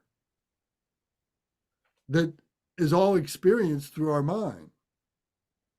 So it's liberating from our mind, the attachment to the mind, the aversion to the mind, the confusion of the mind. So very simply, the right view is freedom. And all whatever you can conceive of. It's freedom from the dualistic nature. And it's impossible for us as ordinary beings to be able to separate ourselves from that. But yet, that's the right view. So which of these symbols do you think might symbolize right view? So here are 2 fish. Here is an umbrella, the parasol. Here is a conch shell. Here is a lotus flower, a padma flower. Here is a Shravasti, the endless knot. Here is a banner like a flag. Here is the 8-spoked wheel, the Dharma chakra, and here is a vase. So out of these 8, can you imagine which one of these might represent the freedom of the right view? Okay. It's been a while, but I want to say the Eightfold Path. Is it the 8, the spoke, the circular spoke? It's not. Well, what again? What are we trying to liberate ourselves from? Instructions. Dualism. Dualism. Which one of these speaks of dualism? The fish. There's 2 of them.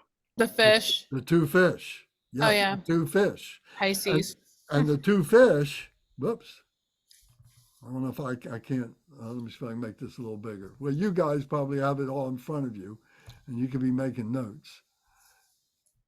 Yeah. I can't zoom in on it, but the 2 fish here, they are in samsara. They start off in samsara, the ocean of suffering, right? Which is dualism. the ocean of suffering.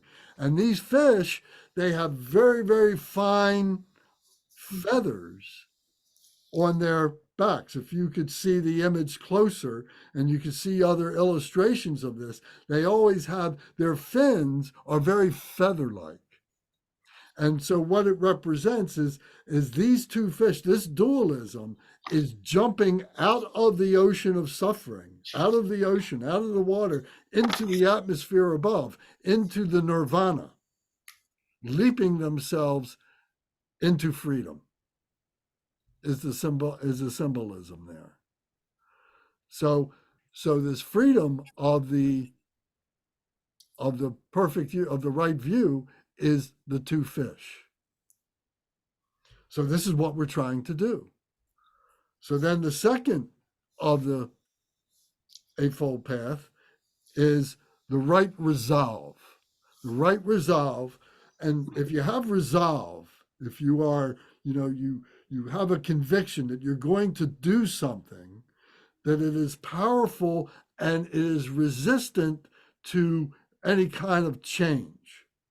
So we can say that that's a protection for us. That if we have right resolve, it's a protection against damage in any way, shape, or form. Anything falling onto us, anything erupting from below us or something like that. So it becomes a protection, the right resolve. Which one of these images do you think speaks to something that is resolve or protection? We got the umbrella, the parasol, we got the conch shell, we got the Padma flower, we have the Shravasti, the eternal knot, we have the banner, we have the 8-spoke wheel, and we have the vase. Which of those you think speaks to resolve? Is it the knot? How's it the knot? I'm thinking of something that just holds in place, Okay. that's firm and steady throughout All the right. up and down. Keep the keywords in mind. What are the two keywords that I'm trying to zero in on? Resolve and protection. So the umbrella. Right. The umbrella, the parasol, is like a protection for us. It's the Dharma protection. The Dharma protection. So remember, these symbols spontaneously appeared at the time of Buddha Shakyamuni's liberation. So the Dharma is what was the pathway that he got there with. So that becomes the resolve, to be resolved to the protection of the Dharma, to be on the Dharma, with the Dharma. Okay? So then the next one is right speech. So right speech means always speaking the truth. Always speaking the truth. Always, the speech is the agent of the intellect. We won't have speech if, of course, we didn't have the vocal cords and all that.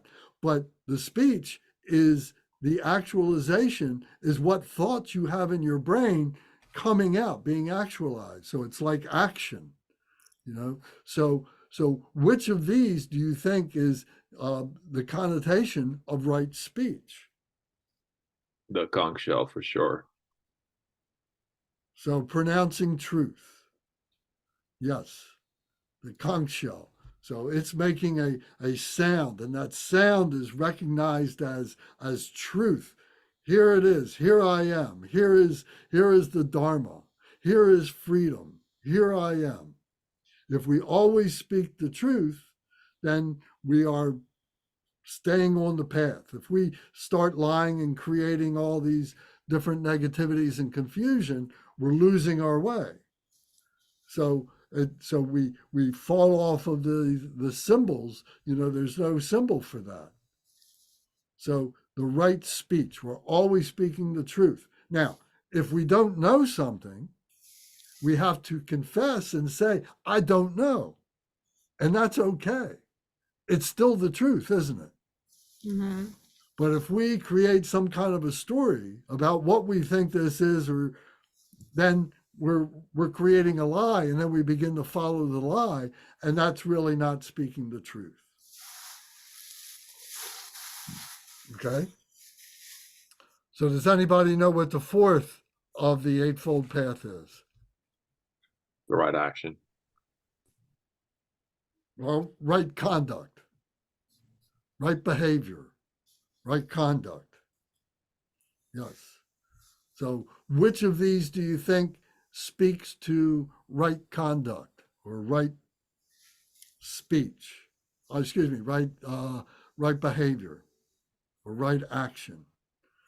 We've got left the Padma flower, we've got the Shravasti, we've got the banner, we've got the 8-spoke wheel, and we've got the vase.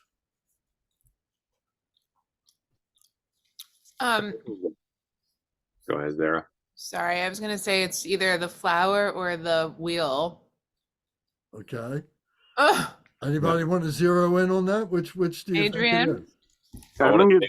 I want to say is the flower because that's the blossoming act. Your actions are blossoming when you have the right view, right resolve, right speech, and that's what do and you're coming out of the mud coming out of the mud. into the light. Right. The symbology of the lotus flower. This is specifically a lotus flower, but the point is the same. You know that it's coming out of the earth and it's blossoming and bringing right action to it. Right conduct. Right behavior is what the lotus flower, the Padma flower, symbolizes. So there is the right conduct. So you're starting to get a picture here that looking at these items here become mnemonic for the Eightfold Path, which is our way to cessation. Okay, so then the next one is right livelihood. This is the fifth of the Eightfold Path, right livelihood. So what do you think speaks to right livelihood? If you remember, livelihood means being part of society. You know, that we have the right livelihood where we are supporting ourselves, but we're also supporting others in the same society. And they are part of who we are, and they are helping to support us because we all can't do everything. We have to help each other. So which of these things do you think speaks to that? There's the Shravasti, there's the banner, there's the Eightfold Wheel, and there's the vase. Probably the Travasti. Why do you think that? because you're going in the order. You're going in sequence. Adrian and I are like, Adrian's like, got it down. Oh, you I got got it. it down. Huh? Big one. That's probably because of the continuous weave of the strain, I guess. I don't know. Well, yeah, no, you're right. It's the interconnectedness. It's, it's the livelihood that we're all interconnected with other beings, as well as being connected with all of nature. So this eternal knot is demonstrating that property, that characteristic that we are interconnected. And what is the definition of spirituality? We've said many times is interconnectedness. So our livelihood at the very core, at the essence, is our spirituality. Yeah, I think that's what's missing in our society a lot today, the connectivity. And I think that is because of the first four other concepts, the right view, the right resolve, the right speech, the right action is missing as well. So you don't have the right livelihood. Right. So there's this practical aspect to this. You can look at it in the microcosm, you can look at it in the microcosm and the macrocosm. So yeah. So seeing that interconnectedness is key to this point of the right livelihood. So who knows? Anybody can tell me what the sixth of the Eightfold Path is? It's the right effort. Right effort, right exertion, right effort. So which of that symbolizes that?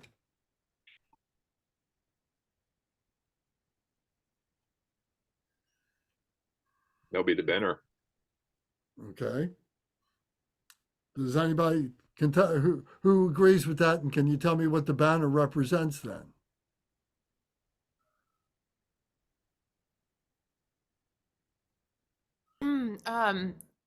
Is it just a representation, like a concrete representation of not doing bad things, not doing evil things? I don't know. Well, it's a banner is another expression of a flag. Right. So saying like this is who you are, I guess, or And when you see, these processions, and if you got to remember, there's a cultural aspect to this. But where are the flags? Where are the banners displayed in an entourage? If you've got front. in the front, Yeah. and they are proclaiming their victory, they are proclaiming their virtuosity. So this banner speaks to that, that right effort, the effort of victory, the effort of virtue. And it leads us, it inspires us. All those that are following us can see the flag, can see the banner from wherever they are in the procession, from as far back. They can look up and they can see, they know where the front of the procession is. They can see that they're following that. So it's very inspirational. I'm having trouble making a connection, Lance. I'm sorry, say that again. I'm having trouble making that connection. Well, it certainly can be logical. A banner could symbolize, at least in my head, any of the elements of the Eightfold Path. And it's probably I'm probably just not getting it yet. I probably need to consider it more. But it's a banner can symbolize almost anything. Okay, and that's a fair point, and it's true, and that's why this is so effective as a contemplation meditation tool. To go through that process of examining this becomes an hour-long meditation. You can sit and think about this, pull it all apart, and then start putting it back together again, using whatever logic you want to use, whatever pragmatic thoughts you want to put together, and design your own way of doing this. What's more, you can make up your own designs. You don't have to use these. You can make up your own signs and apply this to try and understand, to stabilize the Eightfold Path into your mindfulness. That's what the goal is here. Mm-hmm. So again, this is critical thinking. Mm-hmm.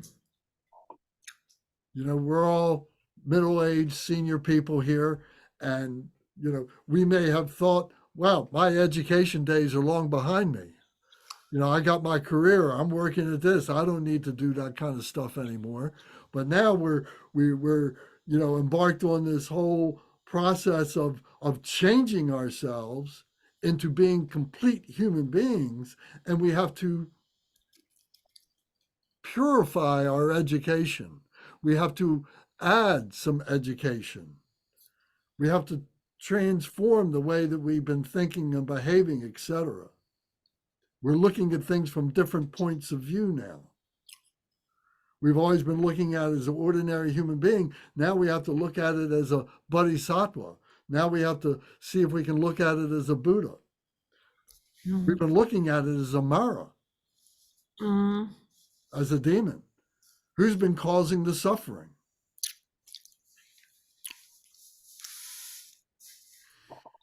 Okay, so now we come to the seventh. Yeah. What the seventh of the Eightfold Path? Does anybody know what that is? Can tell me what the seventh of the Eightfold Path is? Right mindfulness.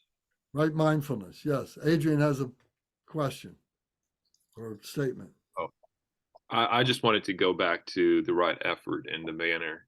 Yes. Just wanted to make a little comment, and I'm a little bit kind of like, with Gary on that, because I feel just looking at my own life, I feel like, in our society and everything that we do in everyday life, I feel like everybody's got a banner, everybody's got a banner and everybody's holding it up, um, way over their heads. And the way that I see the right effort is in the light of the other paths that we just talked about, the right view, the right resolve, the right speech, conduct, and livelihood. And the right effort to me is putting action, thoughts, time, and effort into developing all this, you know. Um, and I don't know if the banner for me would be like the symbol to reflect all this, just because a lot of times I'm associating that with pride. I'm associating that with pride because I can say that, hey, I'm practicing Buddhism, I'm doing all these practices, everybody follow me, or things like that. And I'm conflicted by that. I don't want to put effort into that, into bringing people to my banner because they need to follow this. So They what? So follow which one? this. So which of those symbols would you use? Or do you think that there's an Well, appropriate symbol for to represent right effort? I don't know. I cannot think of the top of my head of something All right right. away. Well, let's move on because I'd like to be able to finish this, and then we can come back to this part of the discussion. Is fine. Yeah. But again, this is symbolic, and what this means to you. It doesn't have to be literally be a banner or a flag, but it's the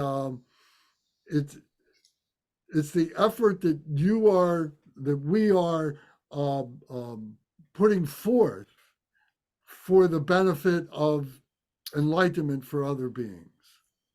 So it's really just that simple. Mhm. So it's a symbol that reflects that. So now I had a question of what was the seventh of the Eightfold Path? Right mindfulness.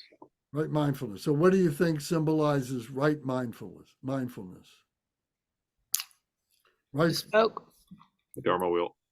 The Dharma Dharma wheel, the eight spoke Dharma wheel itself.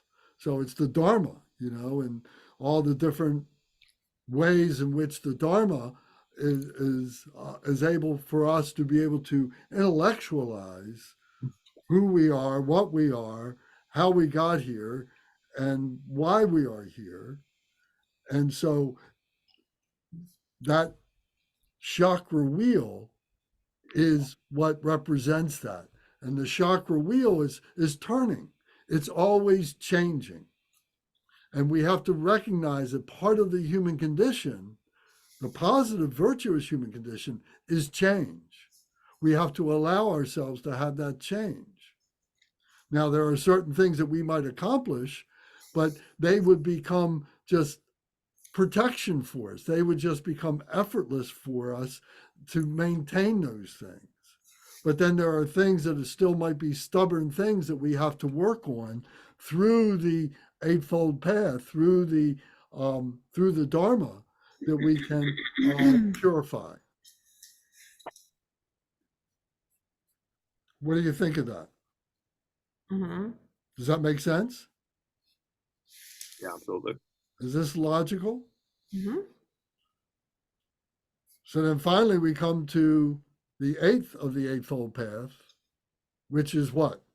Remember, does anybody remember what that is? Right, concentration. Right, right concentration or right absorption. Sometimes you'll see it written as right absorption. So which of the symbols, and there's only one left, symbolizes that right concentration? It's the vase, the bumper. It would be the vase, the bumpa. So why is that? Because this is all within us. This bumpa, this vase, becomes representative of our body, speech, and mind. That we are holding all of this within ourselves as being a human being. But are we an ordinary human being, or have we developed a virtue that we can become a precious human being, a virtuous human being? Yes, we have motivations. Yes, we can see that they can be fuel for attachments. They can be fuel for pridefulness and greediness and so on. But are they really? And do we need to work on those negative aspects to guard ourselves from falling into those traps? I'm such a great practitioner. I'm such a great meditation practitioner. I'm better than everybody else. Is that possible? Sure, it's possible, but can we guard ourselves from it? Can we develop the humility to be able to protect us from that? So these 8 symbols, to me, this is what this represents, And once I applied these 8 symbols to the Eightfold Path, and I've been thinking about this for 20 years. I don't think about it every single day, but every now and again, I come back to this in my meditation practice, in my experience sitting down and going through this and saying how this has helped me. I can see how this has helped me to visualize, to develop one-pointed mindfulness. The vase, is an aspect of that one-pointed mindfulness. It's within my one body. It's in my intellect. Is this the vase used during empowerment ceremonies? It is symbolic of that. That's called a bumpa, and it's a vase. It's any vase. This is shown to be this, this type of vase here, but it could be any kind of vase. It's the point of being a container, a holy container, the right concentration, the right absorption of the right stuff, of the A eightfold. vessel. What's that? Like a vessel? A vessel, yeah. Okay. It could be glass, it could be bronze, it could be ceramic, it could be anything you want it to be. It could be your body, your physical body. And I think that's the point. So this Eightfold Path, whatever signs you think, whatever symbols you want to use for it, the important thing is what the meaning of the Eightfold Path is, because that is the cause of cessation of suffering. So we say that the Four Noble Truths has 2 causes and 2 results. The result. Go ahead, Ryan. You want to say something? Yeah, I was gonna go back to what Adrian was asking about and give an opinion. But I didn't want to interrupt where. No, go ahead. Go ahead. Is that Daniel? That's David. Oh, it's David. Hey, yeah. David. Adrian, I think what you were talking about were examples of wrong effort. And so maybe that's why it didn't fit. But I think what you're saying about the banner is really is kind of right on as far as it, but maybe because this is the Buddha, these are the symbols that arose when the Buddha kind of, I guess, attained enlightenment. So maybe his banner wouldn't be kind of like our worldly banners, but maybe would be a banner symbolizing love and compassion. And so maybe that's where we need to try and go with our own banner or something. I don't know. Yeah. I think you're absolutely right. And I still have the banner in my meditation room. I have the banner of victory that is planted there, and every time I do my meditation, I have that in front of me, and I know towards where I'm going to. Yeah, but in the same time, to what Gary was saying a little bit, it can be anything, and it can, what I was trying to say is that, I guess, is that it can easily get confused by lots of other banners that have, like you said, the wrong view behind them. But once you have the right view, you're not getting confused anymore. Right on. Okay, cool. Well, I'm with that. I definitely agree with what you're saying there. Sorry, Lance. That's okay. No, it's a good discussion. And as you're all talking about it, maybe the banner could be like our right effort of following like the banner that the Buddha's holding up, rather than us holding the banner, maybe like holding our own banner or something. Sure. Yeah, I was reading something recently about how like for any one of these 8 to be right, they have to contain the other 7, kind of. And I think that's kind of what you're saying there, in a way. I don't know if that makes sense. No, they're all interconnected. You're right. That's right. Everything is interconnected. To be able to recognize that and realize that it too, at some point we just have to let go of all this intellectualization, the contemplation. When we exhaust the contemplation, then comes the meditation.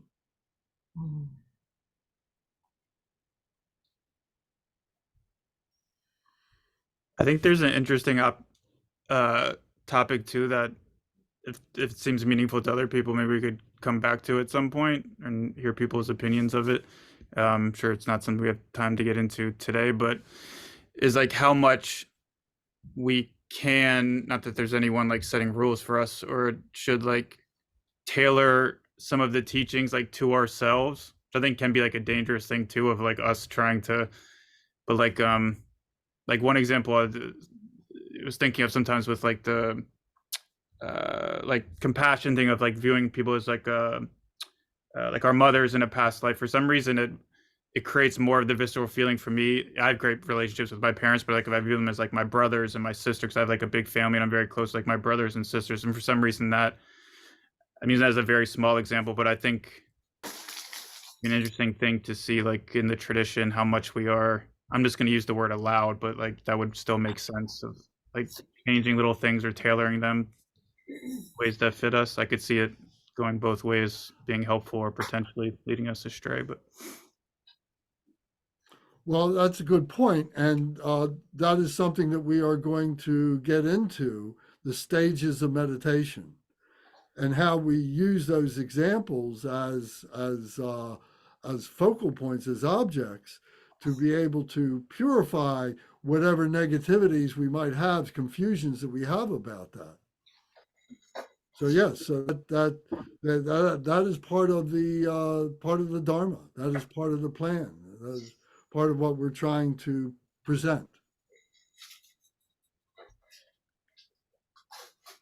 So, and the book, The Stages of Meditation, by Khenpo Samdop, that's available at Dharma Surya, is an excellent resource for that. So if you want to get that book, drop by the center when it's open and pick up that book. We're going to be teaching, from that. Because we have to confront the things that are difficult as well as the things that are easy, and see that it's all part of the same path.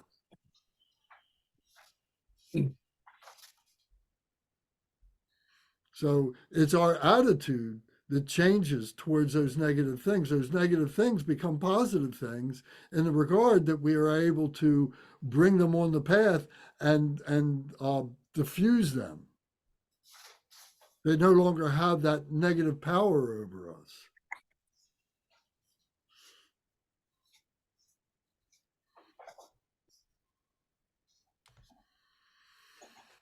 Okay. So this particular practice here was more of an intellectual investigation, and to point out that sometimes, we don't necessarily have to be sitting there chanting Om Mani Padme Hum, Om Mani Padme Hum, Om Mani Padme Hum, unless we really know what Om Mani Padme Hum or any other mantra that we're reciting means to us. So we have to create this contemplation path, this intellectual path first, and we have to trust in this and cultivate this. If we just think we're just going to skip right into the mantra part, and all of a sudden all this magical stuff is going to start happening, it really doesn't work that way. We can do it that way, but it's not going to be stable. We have to develop this mindfulness. This goes to this seventh part here, the seventh, the right mindfulness, the right thoughtfulness, having the Dharma. This is what this is building on that. Can you see that? Anybody want to take an argument, discuss that?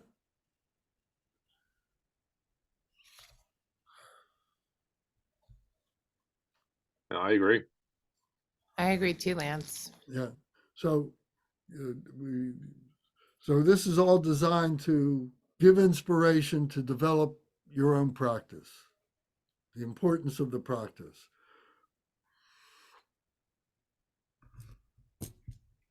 Okay. Well, then that concludes today. We need to do our dedications, but before we do that, are there any other thoughts or discussions that anybody would like to have? Lance, just something quick, probably for another time, but that right livelihood, that really trips me up. And I think that may be the case for a lot of people, because even if you're not sticking up banks or gas stations or dealing drugs, in our very complex economy, it seems like so many of the most lucrative jobs that enable you to pay a mortgage in this country are those that don't necessarily, really do a lot to make the world a better place. And the people that are finding people's lost luggage and things like that we really need are those that tend to pay the least. So I think that there's a lot of room for introspection over what really is right livelihood. So that's just something for another time that's been on my mind a lot. Well, that's great. And what was the symbol for the right livelihood? Do you remember? It was the interconnectedness of the eternal knot. Yes, of the knots. Yes. The eternal knot. Yes. So yeah. So our life may be upside down compared to what we would like it to be. Yeah. How do you spell Shavasti, Lance? Shavasti. Svastri.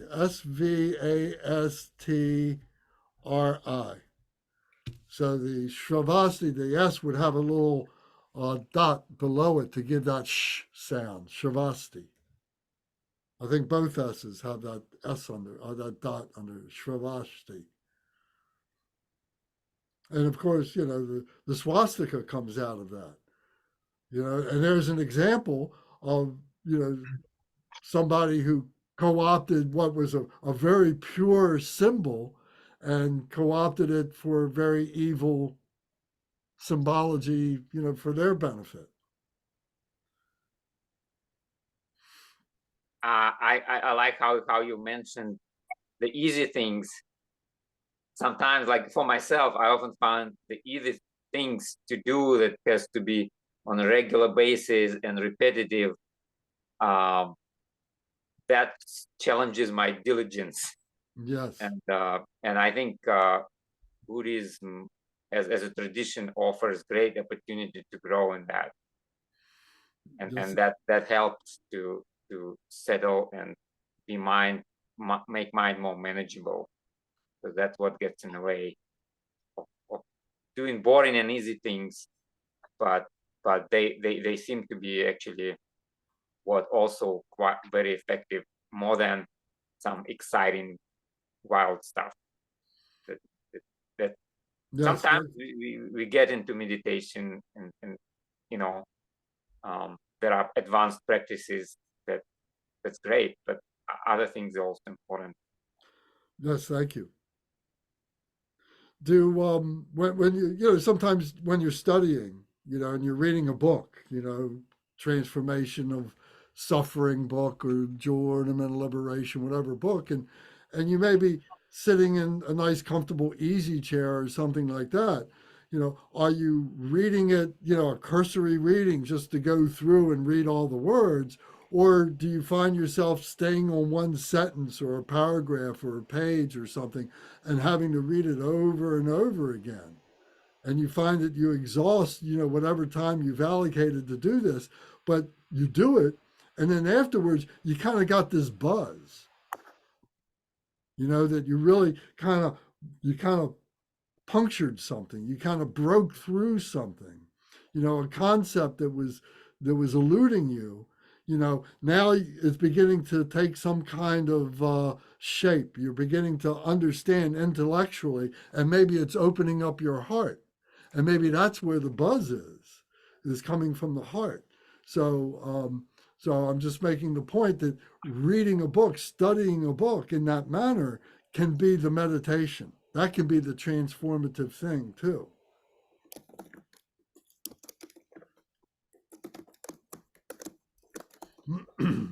Yeah, I had such experiences, and this can be great. Yeah, so you know, so we're hearing the teachings, we're reading the teachings, and we're practicing the teachings. It's these three things when we talk about when we do our dedication prayer on the in this book here.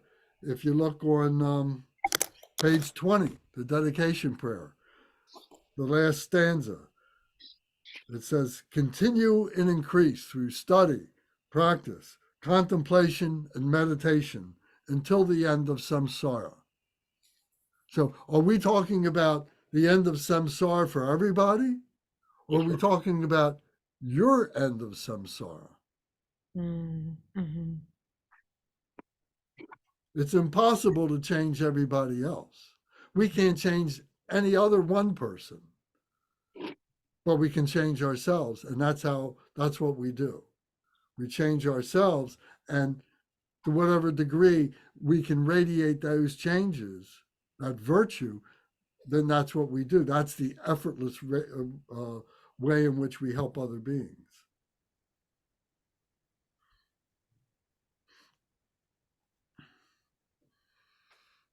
Okay. Well, thank you very much for paying attention to this. I apologize for any moments of loss of thought or something on my behalf. This is the first time we've done it exactly like this, so getting the rhythm and the timing together is part of what I'm working on myself. But I'm trying to get content out to you all so that it maybe inspires you to take up your own contemplation of these things. And that's what the goal is, to see yourself as a human being, that there is a whole way of examining this at maybe a different level than what you had thought before, and to then give us a way in which we can transcend ourselves, to give us a critical thinking path in which we can bring this into ourselves and make changes that we need to do. Lance, thank you very much This for is fantastic, Lance. Thank you. Well, you're putting welcome. out an example of the right effort for all of us. And thank you for holding out the banner. Thank you very much. Yes, indeed. So now we need to do our dedication. So please, on our prayer book, page 18, and continue through the Lord Jigten Sungam prayer. Dorje Chang, Talopa, Naropa, Marpa, Milarepa, Dharma Gampopa, Pagmadrupa, and Lord Trikumpa, please bestow upon us the most auspicious blessing of all the Kagyu Lamas. By this virtue may I achieve the all-knowing state, and may all who travel on the waves of birth, old age, sickness, and death cross the ocean of samsara by defeating all enemies, confusion, the cause of suffering. Bodhicitta, the excellent and precious mind. Where it is where it is unborn, may it arise. Where it is born, may it not decline, but ever increase higher and higher. I pray that the Lama may have good health. I pray the Lama may have long life. I pray that your Dharma activities spread far and wide. I pray that I may not be separated from you. As Maheshwari, the warrior, realized the ultimate state, and as did Samantabhadra, I will follow in their path and fully dedicate all merit for all sentient beings. By the blessing of the Buddha who attained the three kayas, by the blessing of the truth of the unchanging Dharma as such, by the blessing of the indivisible Sangha order, may the merit I share bear fruit. By the virtues collected in the three times, by myself and all beings in samsara and nirvana, and by the innate word of virtue, may I and all sentient beings quickly attain unsurpassed, perfect, complete, precious enlightenment. May the teachings of the great Trikumpa Ratna Shri, who is omniscient, Lord of the Dharma, Master of interdependence, continue and increase through study, practice, contemplation, and meditation until the end of samsara. Glorious, holy, venerable, precious, kind root and lineage lamas, divine assembly of yidams and assemblies of Buddhas, Bodhisattvas, Yogins, Yoginis, and Dakinis, dwelling in the 10 directions, please hear my prayer. By the virtues collected in the three times, by myself and all sentient beings in samsara and nirvana, and the innate word of virtue, not result in the 8 worldly concerns, the 4 causes of samsara, or rebirth as a Shravaka or Pratyeka Buddha. May all mother sentient beings, especially those enemies who hate me and mine, obstructors who harm, misleading Maras and the hordes of demons, experience happiness, be separated from suffering, and swiftly attain unsurpassed, perfect, complete, precious Buddhahood. By the power of this vast root of virtue, may I benefit all beings through my body, speech, and mind. May the afflictions of desire, hatred, ignorance, arrogance, and jealousy not arise in my mind. May attachment to fame, reputation, wealth, honor, and concern for this life not arise for even a moment. May my mind stream be moistened by loving kindness, compassion, and bodhicitta, and through that may I become a spiritual master with good qualities equal to the infinity of space. May I gain the supreme attainment of Mahamudra in this very life. May the torment of suffering not arise even at the time of my death. May I not die confused by wrong view. May I not experience an untimely death. May I die joyfully and happily in the great luminosity of the mind as such and the pervading clarity of Dharmata. May I, in any case, gain the supreme attainment of Mahamudra at the time of death or in the bardo. Om. Ah. Hom. Om. Ah. Hom. Om. Ah. Hom. May my body, speech, and mind become inseparable with the body, speech, and mind of all the enlightened ones for the benefit of all sentient beings. Thank you. So we'll continue next week, and I hope everybody who is tuning in on YouTube has enjoyed this. And if you have any questions, don't hesitate to write in text or let us know. In the chat, I had put a link to the 84,000 website, and it's got a lot of stuff there. And I put the link to the sutra that talks about the six realms. So if you want to follow that, it's not a huge sutra, but you might find that worthwhile to get printed and study. Thank you, Lance. Thank you, Lance. All right, thank you very much. Okay. Bye, everyone. Thank you, Lance. Hi. Thank you. Where's Daniel and Well, where's he's, David? that's actually Spider-Man, and he's gone now. Spidey is gone. Okay. Yeah, Was that thank David? you. Was that David? No, that was Daniel. That was Daniel. They're getting. Yeah. I can't tell them apart now. I haven't seen them for a while, but Yeah, they're we're getting getting big. good. They're good-looking kids. Thank you, and How- thank you for how's- today. It was wonderful. Thank you. How's Isabel doing? Oh, she's great. Yeah. She had her first sleepover last night, and so she's in the clouds right now. She All right, very couldn't be good. happier. Yeah, And how's Crystal? Crystal's doing wonderfully as usual. Okay. We've been spiritual friends for a long time, right? Yeah, Yeah. most definitely, many lifetimes, I think. Yes. And the kids hear your voice and they come into the room, so that says a lot.